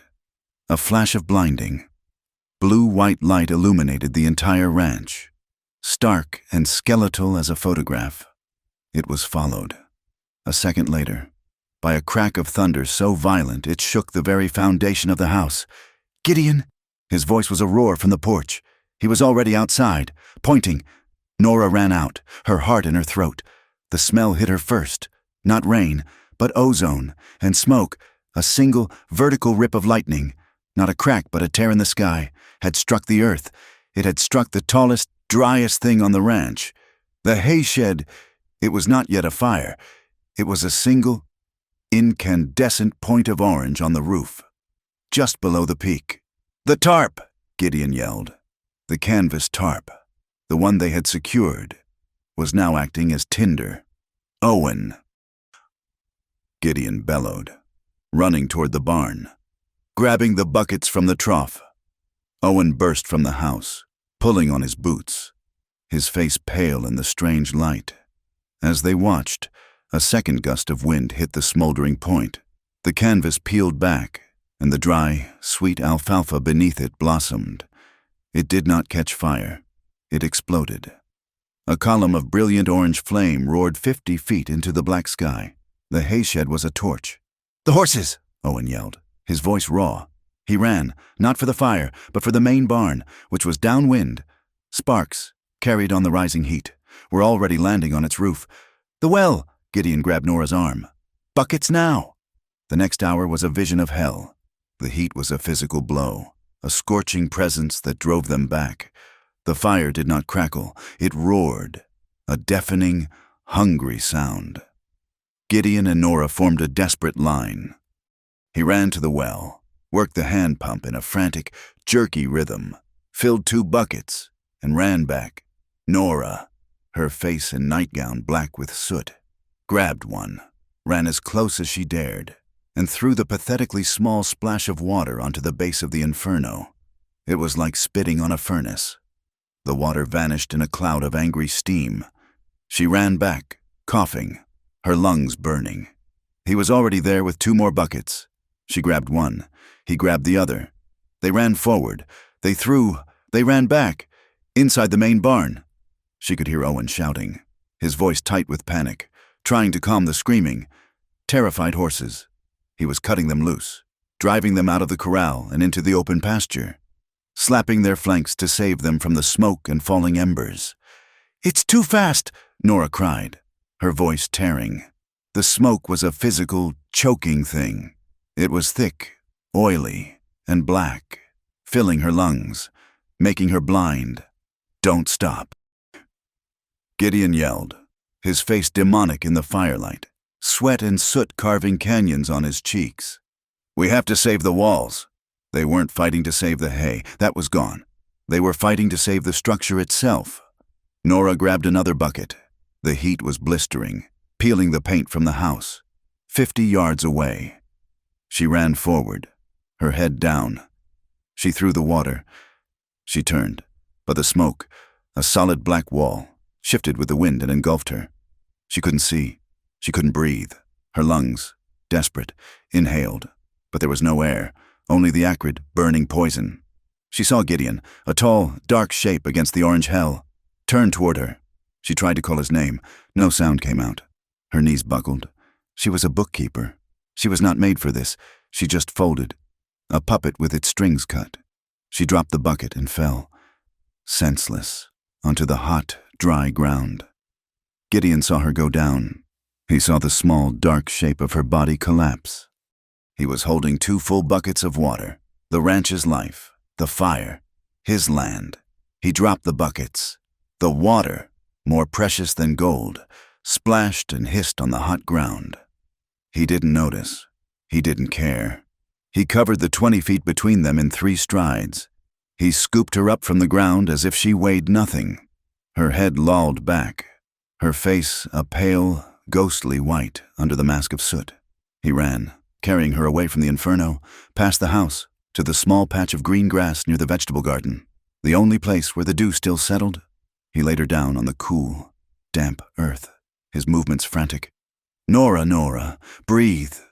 He knelt over her, his huge hands hovering over her face, afraid to touch her. He had seen men die. He had seen cattle die. It was a fact of the land. This was different. His hands, the hands that could set a bone or hammer iron, were trembling. They were betraying him. He was not watching his ranch burn. He was watching his world burn. This was the first time in his life he had ever felt true, paralyzing fear. He was terrified of losing something he could not replace, something that was not his land. A small, choked cough. Her eyes fluttered open. She looked up at him, her gaze unfocused. Then, the terror hit her. The fire. "I'm here," he said, his voice rough. "You're safe. Just breathe. Breathe the clean air." She coughed again, a deep, racking sound, and pushed herself up on one elbow. The night was still red. The roar was still filling the world. "The buckets," she whispered, her voice a raw rasp. "Gideon, the buckets." She tried to stand. "Nora, stay down. You're hurt." "I'm not," she said, and she found her feet, swaying, but upright. "Owen, the horses. We have to—" She turned and began to walk, unsteadily, back toward the fire. Gideon stared at her, at this impossible, unbreakable woman. His fear vanished, replaced by a surge of pure, raw adrenaline. She was not quitting. He would not quit. He grabbed her hand. Together, they did not run this time. They walked. Owen joined them, his face grim, the horses safe. The 3 of them stood, a tiny, defeated army, and renewed the line. They worked until dawn. They worked until the sky turned from black to gray. They worked until the roar of the fire sank to a hiss, and the inferno collapsed in on itself. When the sun rose, it revealed a smoking black skeleton where the hay shed had been. The new locks Owen had forged were melted slag. Half the hay, the half that had been at the bottom, was a sodden, charred, useless mass. But half, the portion at the other end of the shed that the roof had collapsed on, had been saved. It was soaked. It was smoky. But it was not burned. They had saved half. They stood, the 3 of them, leaning on the fence, too tired to move, too tired to speak. They were covered in soot, their hair singed, their hands blistered. That's when the neighbors arrived. They came on horseback, in wagons, drawn by the pillar of smoke they had seen at dawn. Some, like the Callahans from the next valley, came with food and blankets, their faces grim with sympathy. Others just sat on their horses on the ridge, looking down. They were vultures. They were counting the cost, measuring the loss, wondering how long Thistle Ridge could survive. And in the distance, on the road, a single, elegant buggy sat, Ambrose Kincaid. He did not get out. He did not offer condolences. He just sat, his hat tipped low, and observed the ruin. He watched as Nora and Gideon, Two small figures caked in ash began the slow work of pulling the saved, smoky hay from the wreckage. He watched them for a full 10 minutes. He saw the disaster, but he also saw that they were not broken. They were still standing. With a flick of his reins, Kincaid turned his buggy around and headed back toward town. By evening, the neighbors were gone. The wreckage had stopped smoking. Owen, exhausted, had fallen asleep at the kitchen table. Gideon and Nora sat on the edge of the porch, the paint scorched and peeling behind them. They were cleaning their hands in a bucket of cold water. Nora looked at the black, skeletal ruin. "He won," she whispered. "Kincaid, he wanted the hay burned, and it's burned." Gideon stopped scrubbing. He looked at her. "No," Nora said, her voice growing stronger.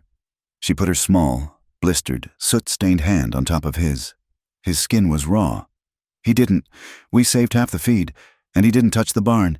He didn't touch the house." She squeezed his hand. "We still have the well. As long as we have the well, we have hope." Gideon looked down at her hand, so small and fragile, yet so strong. Resting on his... He felt the tremor in his own hand finally stop. He turned his palm over, lacing his fingers with hers. "And we have you," he said, his voice low. The fire had not been an end. It had been a sharpening. Kincaid had used the lightning, the act of God, to do the work he had failed to do with men. But as Gideon and Owen salvaged the smoky, water-damaged hay, Nora was in the house, cleaning her pen. The drought had broken, but the war had just entered its final, coldest phase. She knew the forged deed and the stolen map were not enough. A good lawyer, a Kincaid lawyer, would bury them in procedure, claim them as clerical errors. She needed something foundational. She needed to prove first claim. "Gideon," she said 2 days later, her hands clean, her gray suit brushed and mended. "I need to go to St. Barley. The old mission?" He was confused. "There's nothing there but graves. And births," she said, pinning on her hat. The territorial registry in Sparrow's Ferry was only established in 1860. The mission's records go back to the 40s. Water rights follow the first homesteader. Kincaid's forged deed is dated 1874. "Your father's claim, the real one, must be older. We need the parish record." He drove her himself. St. Barley was a small, sun-baked adobe church, sleeping in the shadow of a low mesa. Father Alcuin, the priest, was a man as old and brittle as the pages of the books he kept. He blinked at Nora through thick spectacles, the smell of beeswax and old incense clinging to his robes. "The registry of births," he quavered, shuffling through a dusty cabinet. "My child, it is a history of souls, not a land office. Sometimes they are the same thing." "Father," Nora said softly. He brought it out, a massive leather volume, its spine cracked, the paper foxed with yellow age. He left her alone at a small, scarred wooden table in the sacristy. She turned the pages, her fingers gentle. The ink was brown, the script elegant. She found them. Gideon Rook, baptized April, 1852. Owen Rook, baptized May, 1854. She kept going back, and there. Josiah Rook, born to Ezra and Ruth Rook, Thistle Ridge, May, 1849. She had him, but she needed the original claim. She turned back to the very first pages. The section marked Record of First Settlement, 1848. The page was gone. It had not fallen out. It had been cut. A long, jagged stub of paper was all that remained. A vertical scar running down the inside of the binding. A sharp knife, held by a hurried hand. Her blood went cold. This was the proof of the first claim, and it was gone. "Father," she called out, her voice sharp with an authority that made the old man jump. He shuffled back in. "Who else has viewed this book? Viewed it?" He wrung his hands. "No one, not in years. It is... Oh." His face went pale. "There was one gentleman, a very important man, from the railroad." "Ambrose Kincaid," Nora stated. It was not a question. Yes, that was him. About 2 months ago. He said he was looking for historical names for the new freight stations." A very generous man. He made a donation for our roof." He had traded a roof for a ranch. Kincaid had not just forged a new claim. He had surgically removed the old one. Nora stared at the jagged, serrated edge of the paper stub. The cut was sloppy, impatient. She recognized it. It was the same distinctive, heavy-toothed cut she had seen on the bottom of the forged deed she'd rescued from the mailbag. Kincaid, or his man Harris, had cut the page from the church book and used it as the paper for their forgery, thinking it would never be found. That night, she laid out her findings for Gideon and Owen. Gideon's face was thunder. "I'll ride back. I'll make that priest talk." "He's an old, frightened man," Nora said. "He's not the enemy. Kincaid is, and we still don't have the final piece, the second map, the one he stole from his own office, the one that matches the forged deed. He'll have filed it by now," Gideon said, defeated. "No," Nora said, her mind working, cold and fast. "He can't, not yet. He's been waiting for us to break, for the drought or the fire, to force us to sell. If he files a false map while you are still actively working the land, he risks an immediate investigation. He's a bully, but he's not stupid. He's waiting for us to be gone." She looked at Gideon. "Which means the map is still in his possession, at the Kincaid freight warehouse." Gideon stood, reaching for his rifle. "I'll go." A metallic clang stopped him. Owen was standing, his arms crossed. He had picked up a small iron pry bar. He shook his head. He pointed at Gideon. Then he balled his fists and mimed a bull, snorting and pawing the ground. Big, loud, noticeable. Then he pointed to himself. He flattened his hand, moved it like a snake through the air. Quiet. "Owen's right," Nora said. "They're watching you. Gideon, you're the target, but they don't watch Owen, and they don't watch me. I'm just the half-crazy widow you took in, a ghost." She looked at Owen. "We'll go, both of us." They rode under a moonless sky, the air thick and heavy. They left Gideon on the ridge, a sentinel with a rifle, watching the dark, sleeping town of Sparrow's Ferry. The Kincaid freight warehouse was a black, silent fortress. Owen moved with a disturbing grace. He carried a small cloth roll, which, when opened, revealed not Smith's hammers, but a series of thin, delicate metal picks and files. He knelt by the lock on the side office door. Nora held her breath. The only sound was a faint, metallic click, scrape. Click. The lock tumbler turned. The door swung open on oiled hinges. The office smelled of arrogance, rich tobacco smoke, machine oil, and expensive leather. "The map," Nora whispered, her eyes adjusting to the gloom. "It would be in a tube, near his desk. Look for a leather tube." Owen melted into the shadows by the filing cabinets, his movements economical. Nora went to the desk. It was large, imposing. She ran her hands along the side, in a tall wicker basket. She felt it, a long, stiff, leather tube. Her fingers trembled as she worked the cap free. She pulled the map out, unrolling it just enough in the sliver of starlight from the window. She saw the words, Thistle Ridge. And she saw the line, the new, false line, and the small X for the Blue Lark well. It was 300 paces outside the property line. It was the lie, drawn and ready to be filed. Thud.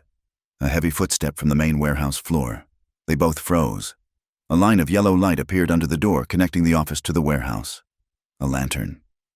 "Who's in there?" a voice slurred. "The night watchman. I heard that door." The doorknob rattled. Owen moved. He grabbed Nora's arm, shoved her hard into the deep shadow behind the open door. Against the wall. He put a finger to his lips, his eyes wide and bright in the dark. The door swung open. The watchman, a large, heavy man, stepped in, lifting his lantern high. "I know someone's in here. Show yourself." The lantern light was about to hit her. She was trapped. Owen didn't run. He leaned out the open window, grabbed a loose piece of gravel from the sill, and threw it, hard, across the alley. Smash! The sound of a breaking window. from the other side of the street, echoed through the night. "What in the—" The guard cursed. He lowered his lantern, his attention diverted. "Drunks at the saloon again." He turned and lumbered out of the office, crossing the street to investigate the noise. Owen grabbed her hand. "Now!" He didn't sign. He whispered. They didn't run. They walked, fast and silent. Out the door, across the warehouse floor, and out the side loading bay Owen had unlatched. They were back in the wagon, the map tube hidden under her skirts, before the watchman had even figured out which window was broken. When they returned to the ranch, Gideon was waiting on the porch, his rifle across his knees.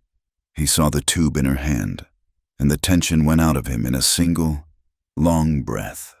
The kitchen table became her war room. She lit 2 lamps, the light bright and harsh. She uncapped the tube and spread the new map flat. Then, from her sewing box, she took the other pieces, the forged deed from the mailbag, the Kincaid freight envelope from the ambush, the receipts for blasting powder. She was no longer a victim. She was an auditor, and she was presenting her findings. "Here," she said, her voice the cold, clear chime of a bell. She laid the forged deed next to the new map. The coordinates, they match. He had this map drawn up, and then he, or Harris, created the forgery to match its new lines.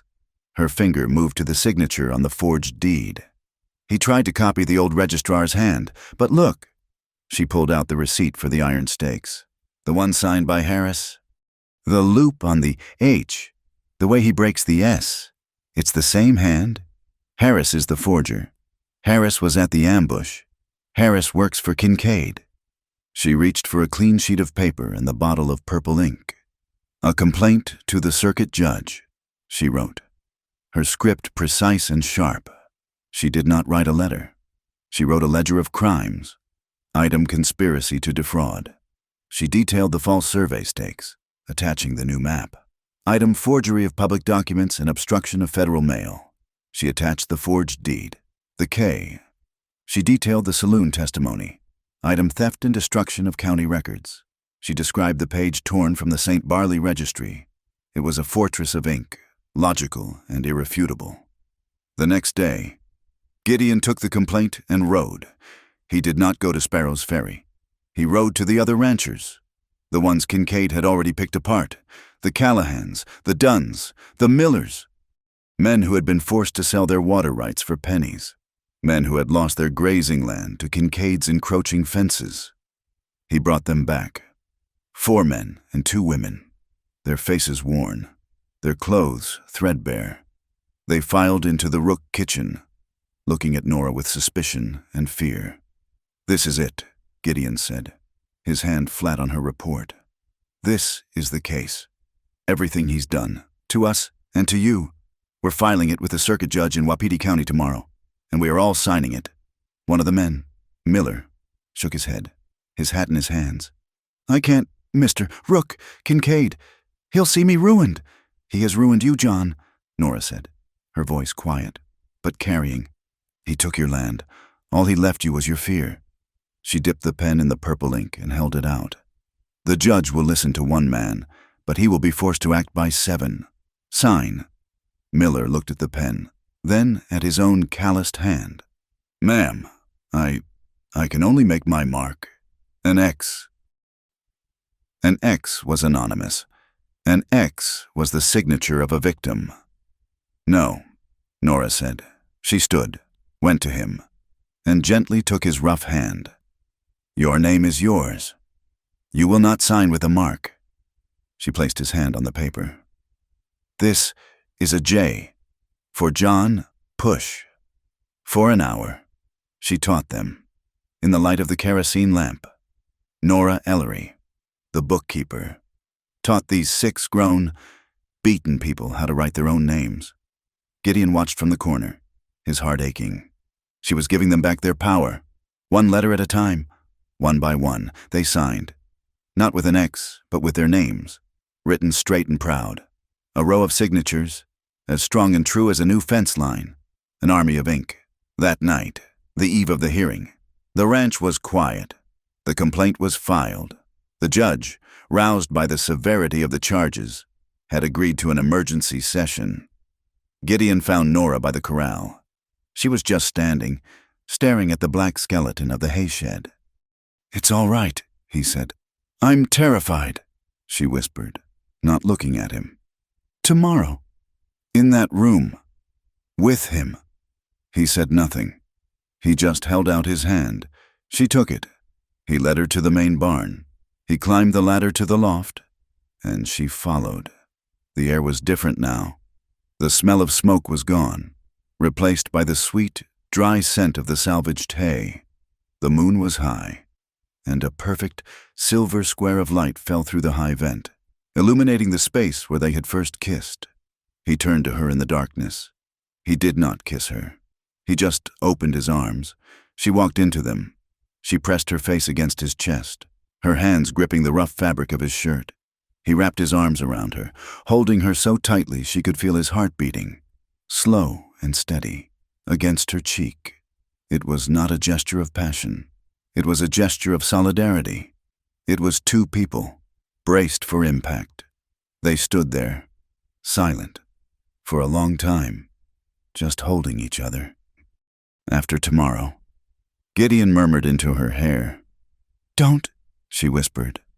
"Don't talk about after. It's bad luck." He held her tighter.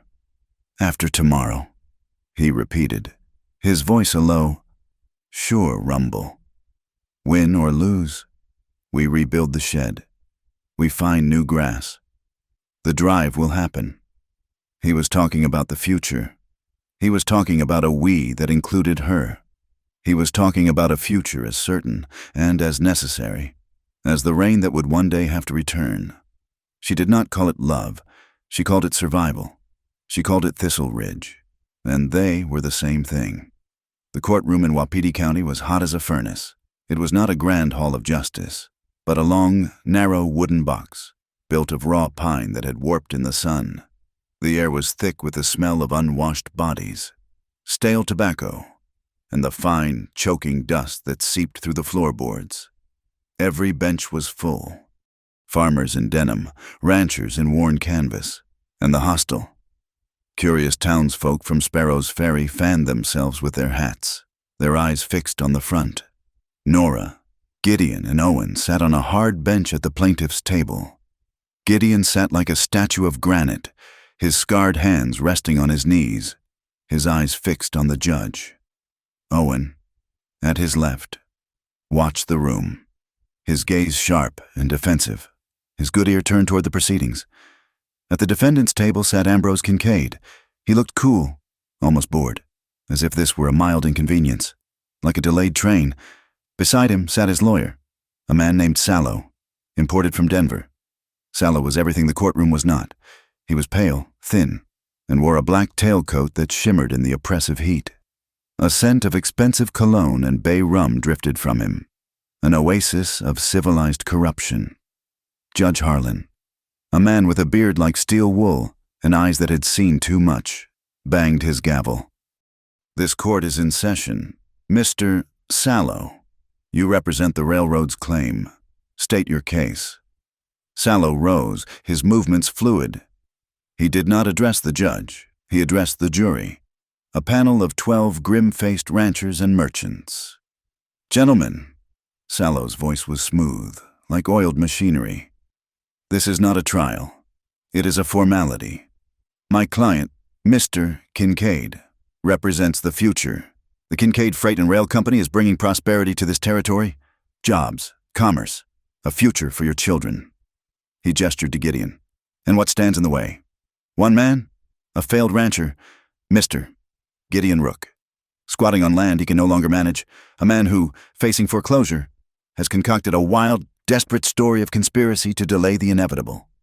Sallow unrolled a magnificent, brightly colored map on an easel. "This, gentlemen, is the new official and legally filed territorial survey. As you can see, the railroad's right-of-way clearly and legally encompasses the small, non-arable parcel containing the spring in question. The land belongs to the railroad, to Progress. We ask the court to validate this map and issue a writ of eviction against Mr. Rook. He sat down. The room was silent. The case seemed simple, brutal, and finished.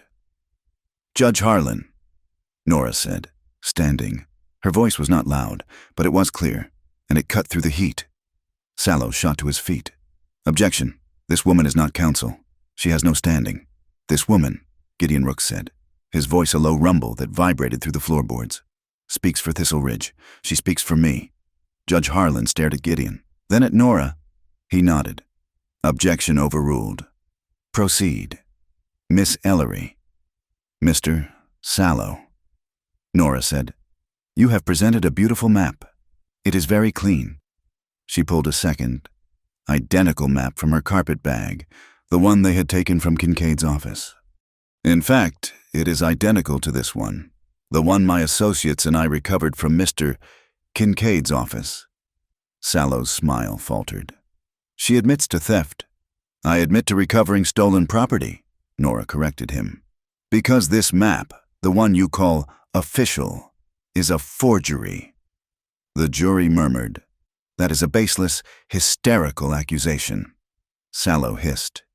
Is it? Nora asked.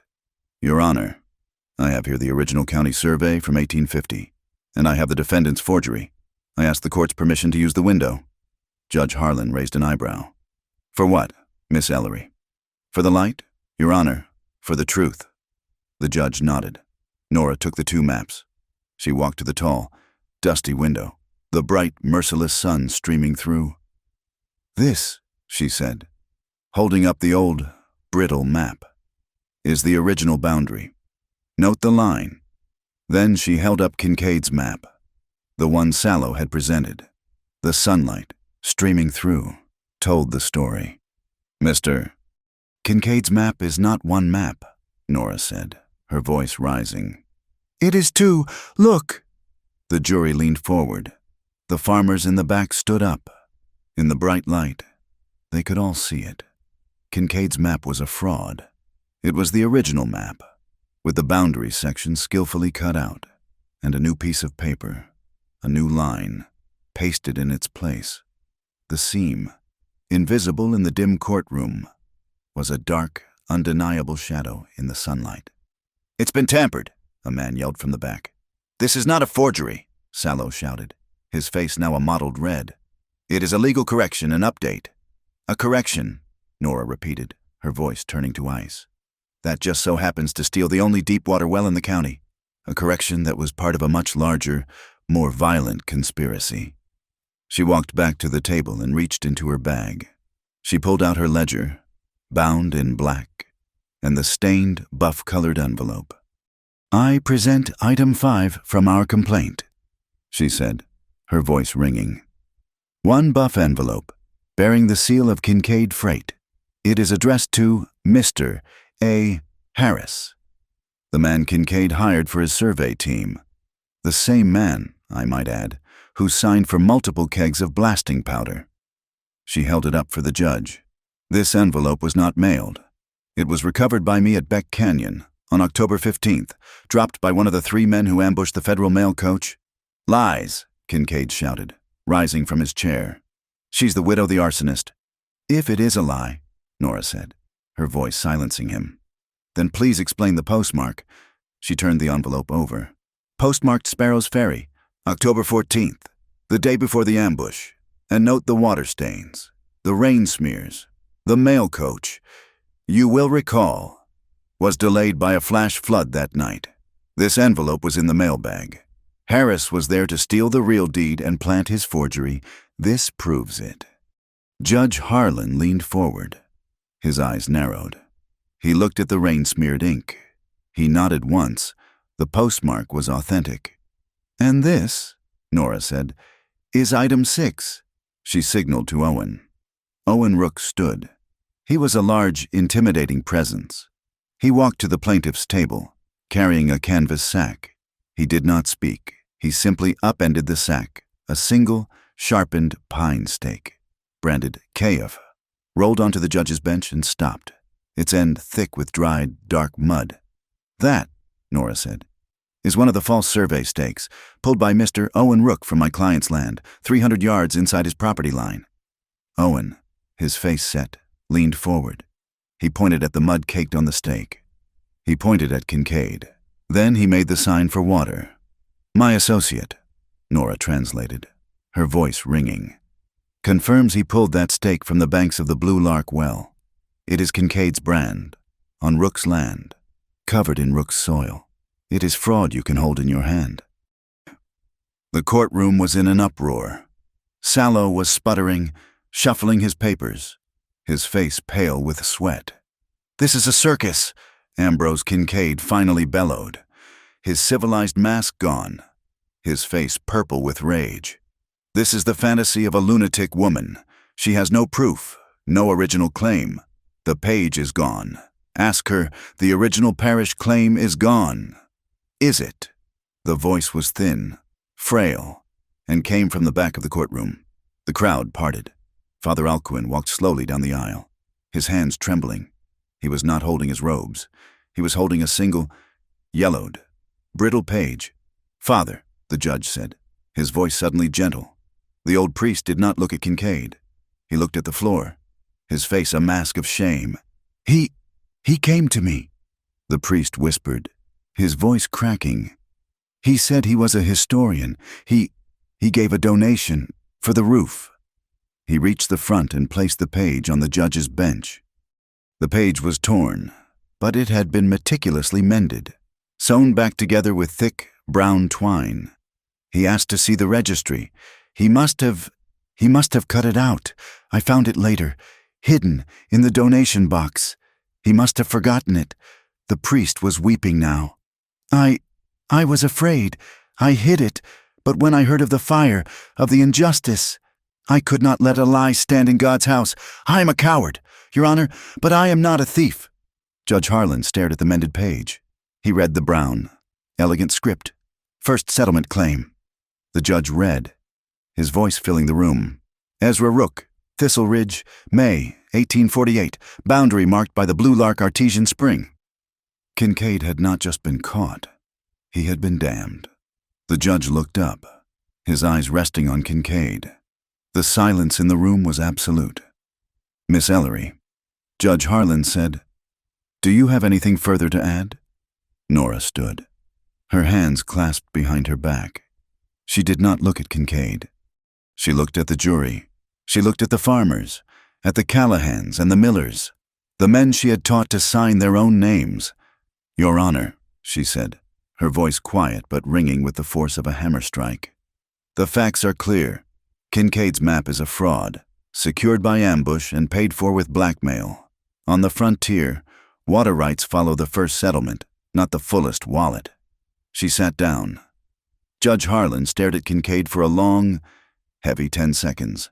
Then he raised his gavel, not to bang it, but as if it were a weapon. "This court finds for the plaintiff, Gideon Rook. The fraudulent survey map presented by the Kincaid Freight Company is declared null and void. The attempted seizure of the Thistle Ridge property is illegal." A roar of approval went up, but the judge held up his hand. "Furthermore," he boomed, "this court has seen sufficient evidence of forgery, theft of public records, conspiracy to obstruct federal mail, and attempted arson." He pointed the gavel at a stunned Ambrose Kincaid. "I am ordering the county marshal to open an immediate criminal investigation into the business practices of Mr. Ambrose Kincaid and his associate. Mr. Harris, this hearing is adjourned." He banged the gavel. For a moment, there was silence. Then, one rancher on the jury stood up. He did not clap. He slammed his open palm on the jury box. Bam! Another joined him. Bam! Within seconds, the entire room, the farmers, the ranchers, the jury, were on their feet, not cheering, but stamping their boots and banging their hands on the benches. A primal, thunderous rhythm of frontier justice. Kincaid sat, frozen, his face ashen. His Denver lawyer was already packing his briefcase. Gideon Rook did not move. He did not smile. He did not look at the judge or the jury. He just turned, slowly, and looked at Nora. His eyes, the color of faded denim, were shining. The dust motes, dancing in the shaft of sunlight from the window, seemed to catch on his eyelashes. He looked at her with a raw, naked reverence, his chest rising and falling. He looked like a man who had been silent for so long. He had forgotten the sound of his own name. He looked at her, and it was as if she had just given him his voice, his land, and his soul back, all in one terrible, beautiful, perfect blow. The ride back from Wapiti County was not triumphant. It was silent. The victory was too large, too sudden, to be processed. It sat between them on the wagon seat, a heavy, fragile thing that neither Gideon nor Nora dared to touch. They had won. Kincaid was finished. The criminal investigation would unravel his empire of dust and intimidation. The land was safe. The water was theirs. The sun was setting as they pulled into the ranch yard, painting the sky in the same dusty red hues of their first ride. But tonight, the color did not look like blood or fire. It looked like peace. Owen was waiting on the porch, his face unreadable in the twilight. He had been cleaning his tools, the metallic smell of oil and emery paper sharp on the air. He looked at Gideon's face, then at Nora's. He saw the profound, bone-deep exhaustion and the absence of fear. He didn't speak. He didn't have to. He just nodded, a slow, deep acknowledgement. Then, in a gesture of profound and surprising grace, he picked up his toolkit, turned his back on the house, and walked toward the forge. He was giving them the night. He was giving them the house. He was giving them the victory. Gideon set the brake. The sound, a familiar groan in the vast quiet. He sat for a long moment, just staring at his hands on the reins. We should check the stock, he said, his voice rough. It was an excuse, a poor one. Nora, understanding, simply nodded. Yes, I'll come with you. He didn't offer a hand. She didn't need one. They walked, side by side, their boots kicking up the same dust, toward the main barn. The air was cool, the wind a gentle, soft whisper. Gideon paused at the heavy door. He looked at Nora, his eyes dark in the twilight. Then he slid the heavy wooden bar, and the door swung open, releasing the familiar, comforting smell of animals. Leather and dry, sweet hay. It was dark inside, but they didn't light a lantern. They didn't need one. The moon was high, and a broad, silver beam fell from the high vent, illuminating the ladder to the loft, the place where the storm had found them, the place where the kiss had happened. Gideon moved to the ladder and began to climb. He paused, looked down. She was right behind him. The loft was beautiful in the moonlight. The salvaged hay, pulled from the wreckage of the fire, was piled in the corner, a testament to their survival.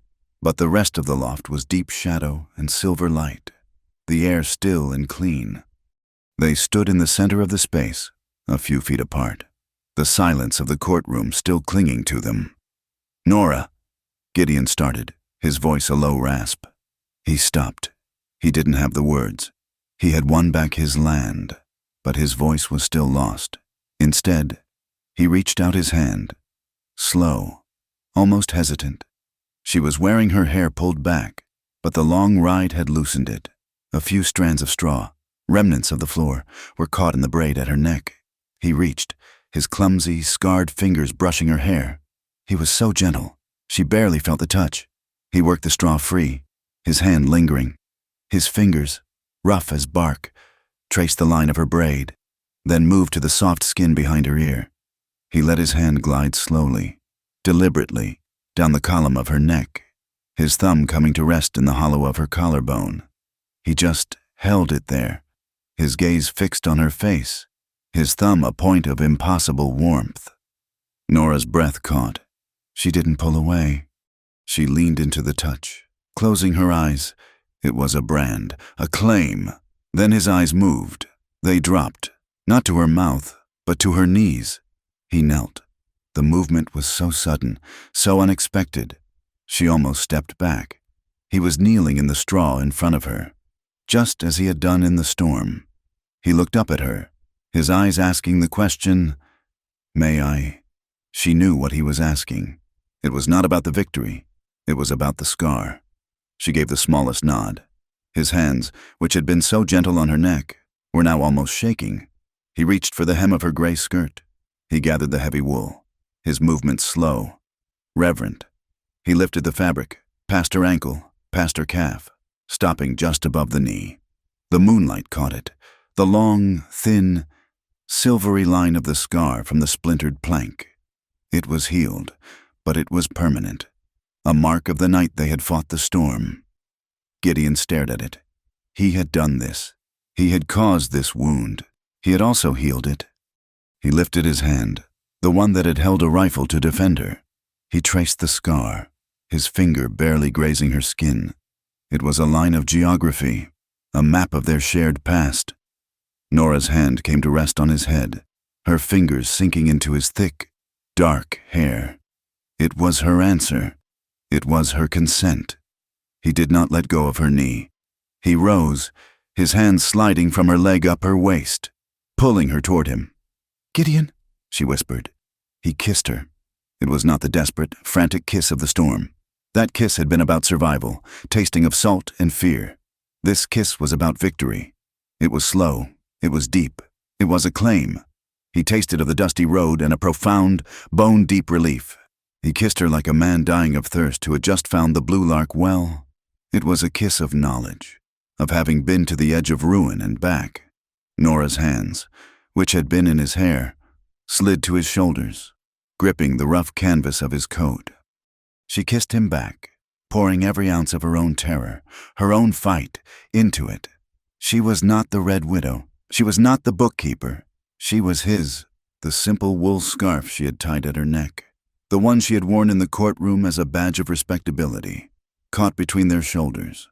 As he pulled her closer, the knot loosened, and the scarf slithered free, falling unheeded to the straw-covered floor. It was a flag of surrender, a willing one. He broke the kiss, but only to move his mouth to her jaw, her neck, the place his thumb had rested. His breath was hot against her skin. "Nora," he breathed, his voice a broken, raw thing. "God, Nora!" He eased her back, and they half sat, half lay, inclined against a high, soft drift of the sweet-smelling, salvaged hay. He did not release her. He pulled her against his length, his arms a cage, his body a shield. They lay on their sides, face to face, wrapped so tightly together she could feel the heavy, solid beat of his heart against her own. They whispered. They spoke of the trial, of Sallow's face, of Owen's perfect, silent testimony with the stake, of the old priest, his hands shaking as he held the mended page. "I was so afraid," she admitted, her voice a small sound in the vast quiet of the barn. "I know," he said, his hand stroking her hair, pulling the last of the pins free, letting it fall. "I saw your hands. You were shaking." "Not for me," she whispered, looking him in the eye. "For you, for this." He held her gaze, and the last of his silence broke. The man who had been defined by his quiet, by his refusal to speak, found the only words that mattered. "I love you," he said. The words were heavy, unfamiliar in his mouth, but true. "Nora, I love you. You saved me." Tears, held back since the fire, since the ambush, since the trial, finally came. She did not sob. They just spilled, hot and silent, onto his shirt. "I love you," she replied, her voice thick. "I think I have, since you offered me the salt." A light tapping sound began, soft, rhythmic, rain. Not the violent, angry deluge of the storm, but a gentle, cleansing, female rain. A rain that promised growth, a rain that was washing the last of the dust and ash from the world. It drummed softly on the tin roof, a peaceful, private applause. He kissed her again, gently this time, tasting the salt of her tears and the sweet, clean promise of the rain. They lay there, wrapped in hay and shadow and the sound of the water, and just breathed, their bodies warm, their fight over. After a long time, she stirred. She sat up, pulling her knees to her chest, her hair falling around her shoulders. She leaned her back against one of the heavy vertical beams, the rough wood a contrast to her soft skin. She looked over at him, and in the silver light, She smiled, a real, unguarded, happy smile. Gideon didn't move. He just looked at her, at this impossible creature who had remade his world. He sat up, but only to shift, to move closer. He did not kiss her. He did not touch her body. He did something far more intimate. He rested his head on her lap, his forehead pressing against her bandaged knee, his arms wrapping around her legs. It was an act of total, unconditional surrender. It was the gesture of a king bowing to his queen. It was gratitude. It was worship. Nora's breath hitched. Her hand came down, stroking his hair, holding his head, anchoring him. Below them, in the dark stalls, a horse, lulled by the soft rain, let out a long, contented sigh, a whoosh of air that signaled all was right in the world. And in the loft, under the drumming of the rain, they sat, not speaking. They had fought a war with ink and iron. They had faced fire and drought and gunmen. And they had won. They sat, her hand in his hair, his head on her knee. And in the silver, rain-washed light, they stitched together a vow that needed no church, no paper, and no ink. The peace of the loft was a fragile thing, a brief, stolen breath. Victory in a courtroom was not victory on the land. Ambrose Kincaid was a man of ink and paper, but he was also a cornered animal, and the court had just put him in a cage with no exit. He would not come with lawyers. He would come with fire. They did not sleep. Not really. In the false dawn, that dead gray hour before the sun, Nora was sitting at the kitchen table, cleaning her pen, the purple ink staining her fingers. Gideon was on the porch, his rifle across his knees. Owen was in the forge, the low glow of the coals the only light, a heavy iron bar resting beside the anvil. The allied ranchers, the Callahans and the Millers, were camped in the ravine. A silent, waiting trap. It was Nora who heard it first. Not a sound, but a silence. The crickets had stopped. Then a faint clink, metal on stone. Not a horse's shoe, but a boot heel. A man on foot, moving carelessly. Nora did not shout. She stood, walked to the porch, and took the thick rope in her hand. She pulled, hard. The sound that ripped through the dawn was not a bell. It was Owen's signal. He had hung a massive, cracked iron gear from a post, and the sound of the hammer striking it was a deafening, discordant clang that shattered the quiet. It was the sound of war. "Now!" Gideon roared. From the ravine, the Callahans and Millers rose up, armed with shotguns and Winchesters, sealing the only escape route. Gideon and Owen moved as one, not to the house, but to the flanks, their rifles covering the yard. In the center of the yard, frozen in the act, were 4 men. Ambrose Kincaid, his fine suit rumpled, his face a mask of sweating, desperate hatred. Beside him stood Harris, the forger, and 2 other hired thugs. They were holding cans of kerosene. They had been making for the house, for the ledgers, and for the well. They were surrounded. "It's over, Kincaid," Gideon said, his voice flat, his rifle steady on the man's chest. Kincaid laughed. It was a high, thin, cracking sound. "Over, you fool. You think that old man in the courtroom finished me? I am the railroad, I own the governor. I will burn this scrap of dirt. I will burn your whore, and I will sow this ground with salt." Nora stepped out onto the porch. She was not in her nightgown. She was fully dressed in her gray suit, her hair pinned, her face calm. She was not holding a weapon. She was holding a piece of paper. "Ambrose Kincaid," she said, her voice clear and carrying in the cold dawn air. It was not the voice of a victim. It was the voice of the court. "What is that?" Kincaid sneered. "Another one of your ledgers going to count me to death?" "No," Nora said. "This is not my ledger. This is yours." She held it up. It was an arrest warrant, signed by Judge Harlan himself. The red wax seal of the county court was a perfect, angry circle at the bottom, the ink of the signature still dark. "I filed it last night," Nora explained, her voice cold as the well water. "After you fled the hearing. It's an emergency warrant for conspiracy, attempted arson, and the intimidation of a federal witness. It's over. Kincaid stared at the paper, at the red seal. He had been beaten by a form. Harris, the forger, the man from the ambush, knew what a warrant meant. He knew he was finished. He panicked. He dropped the kerosene can and his hand went to his holster. He drew his revolver, fast, but he didn't aim at Gideon. He aimed at the source of his ruin. He aimed at Nora. Gideon moved. He didn't fire. He threw himself sideways, his body a shield, tackling Nora, shoving her back through the doorway as the gun exploded. Boom! The shot went wide, splintering the doorframe where Nora's head had been.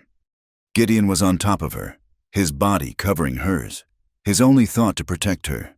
And in that split second of chaos, as Harris raised the gun to fire again, a sound from hell erupted from the forge.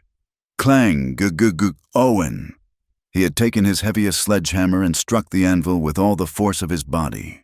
It was not a sound. It was a physical blow. A high, ringing, painful shock wave that rattled the teeth. Harris screamed, dropping his gun, clutching his ears. The other men flinched, disoriented by the assault. Drop them now! A new voice, a voice of authority. On the ridge, silhouetted against the rising sun, were Marshal Tanner and 6 deputies, their rifles all aimed at the center of the yard. We saw your signal, Miss Ellery.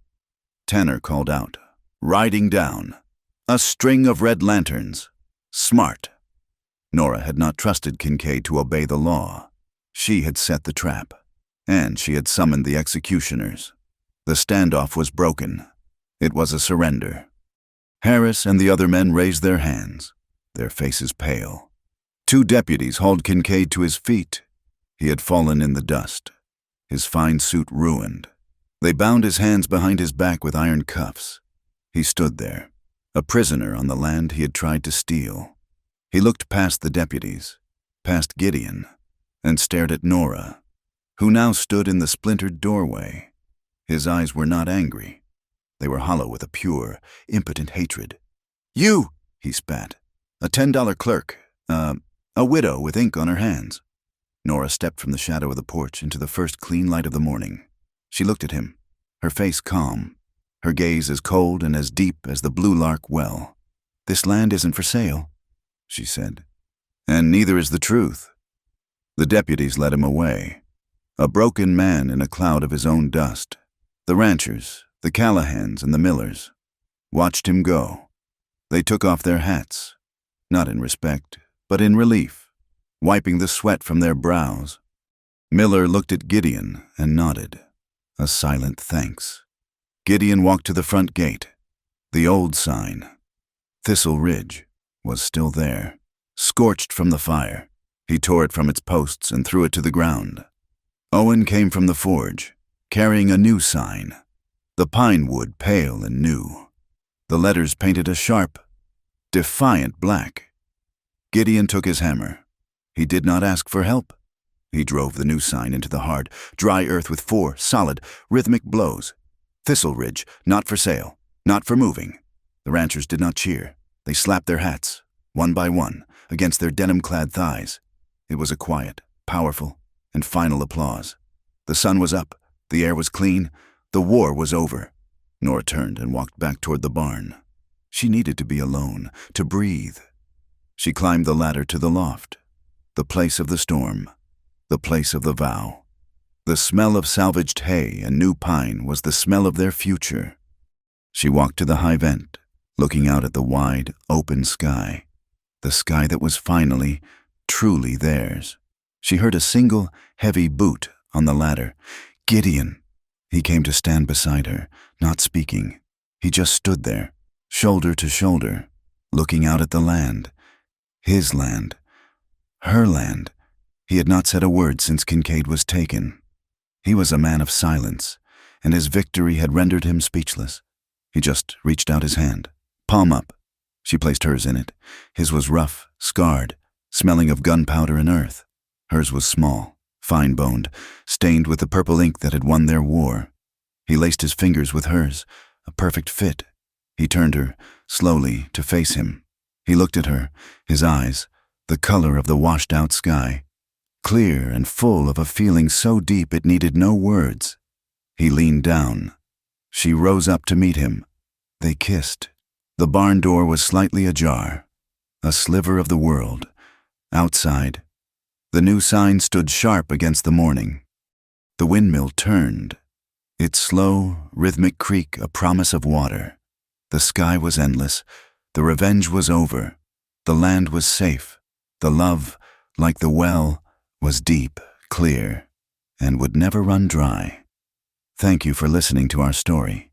We would love to hear where you are listening from, so please drop a comment below and share your thoughts. Be sure to subscribe to Wild West Stories 1850 like this video. And if you want to support us further, hit that hype button so this story can be heard by more people just like you.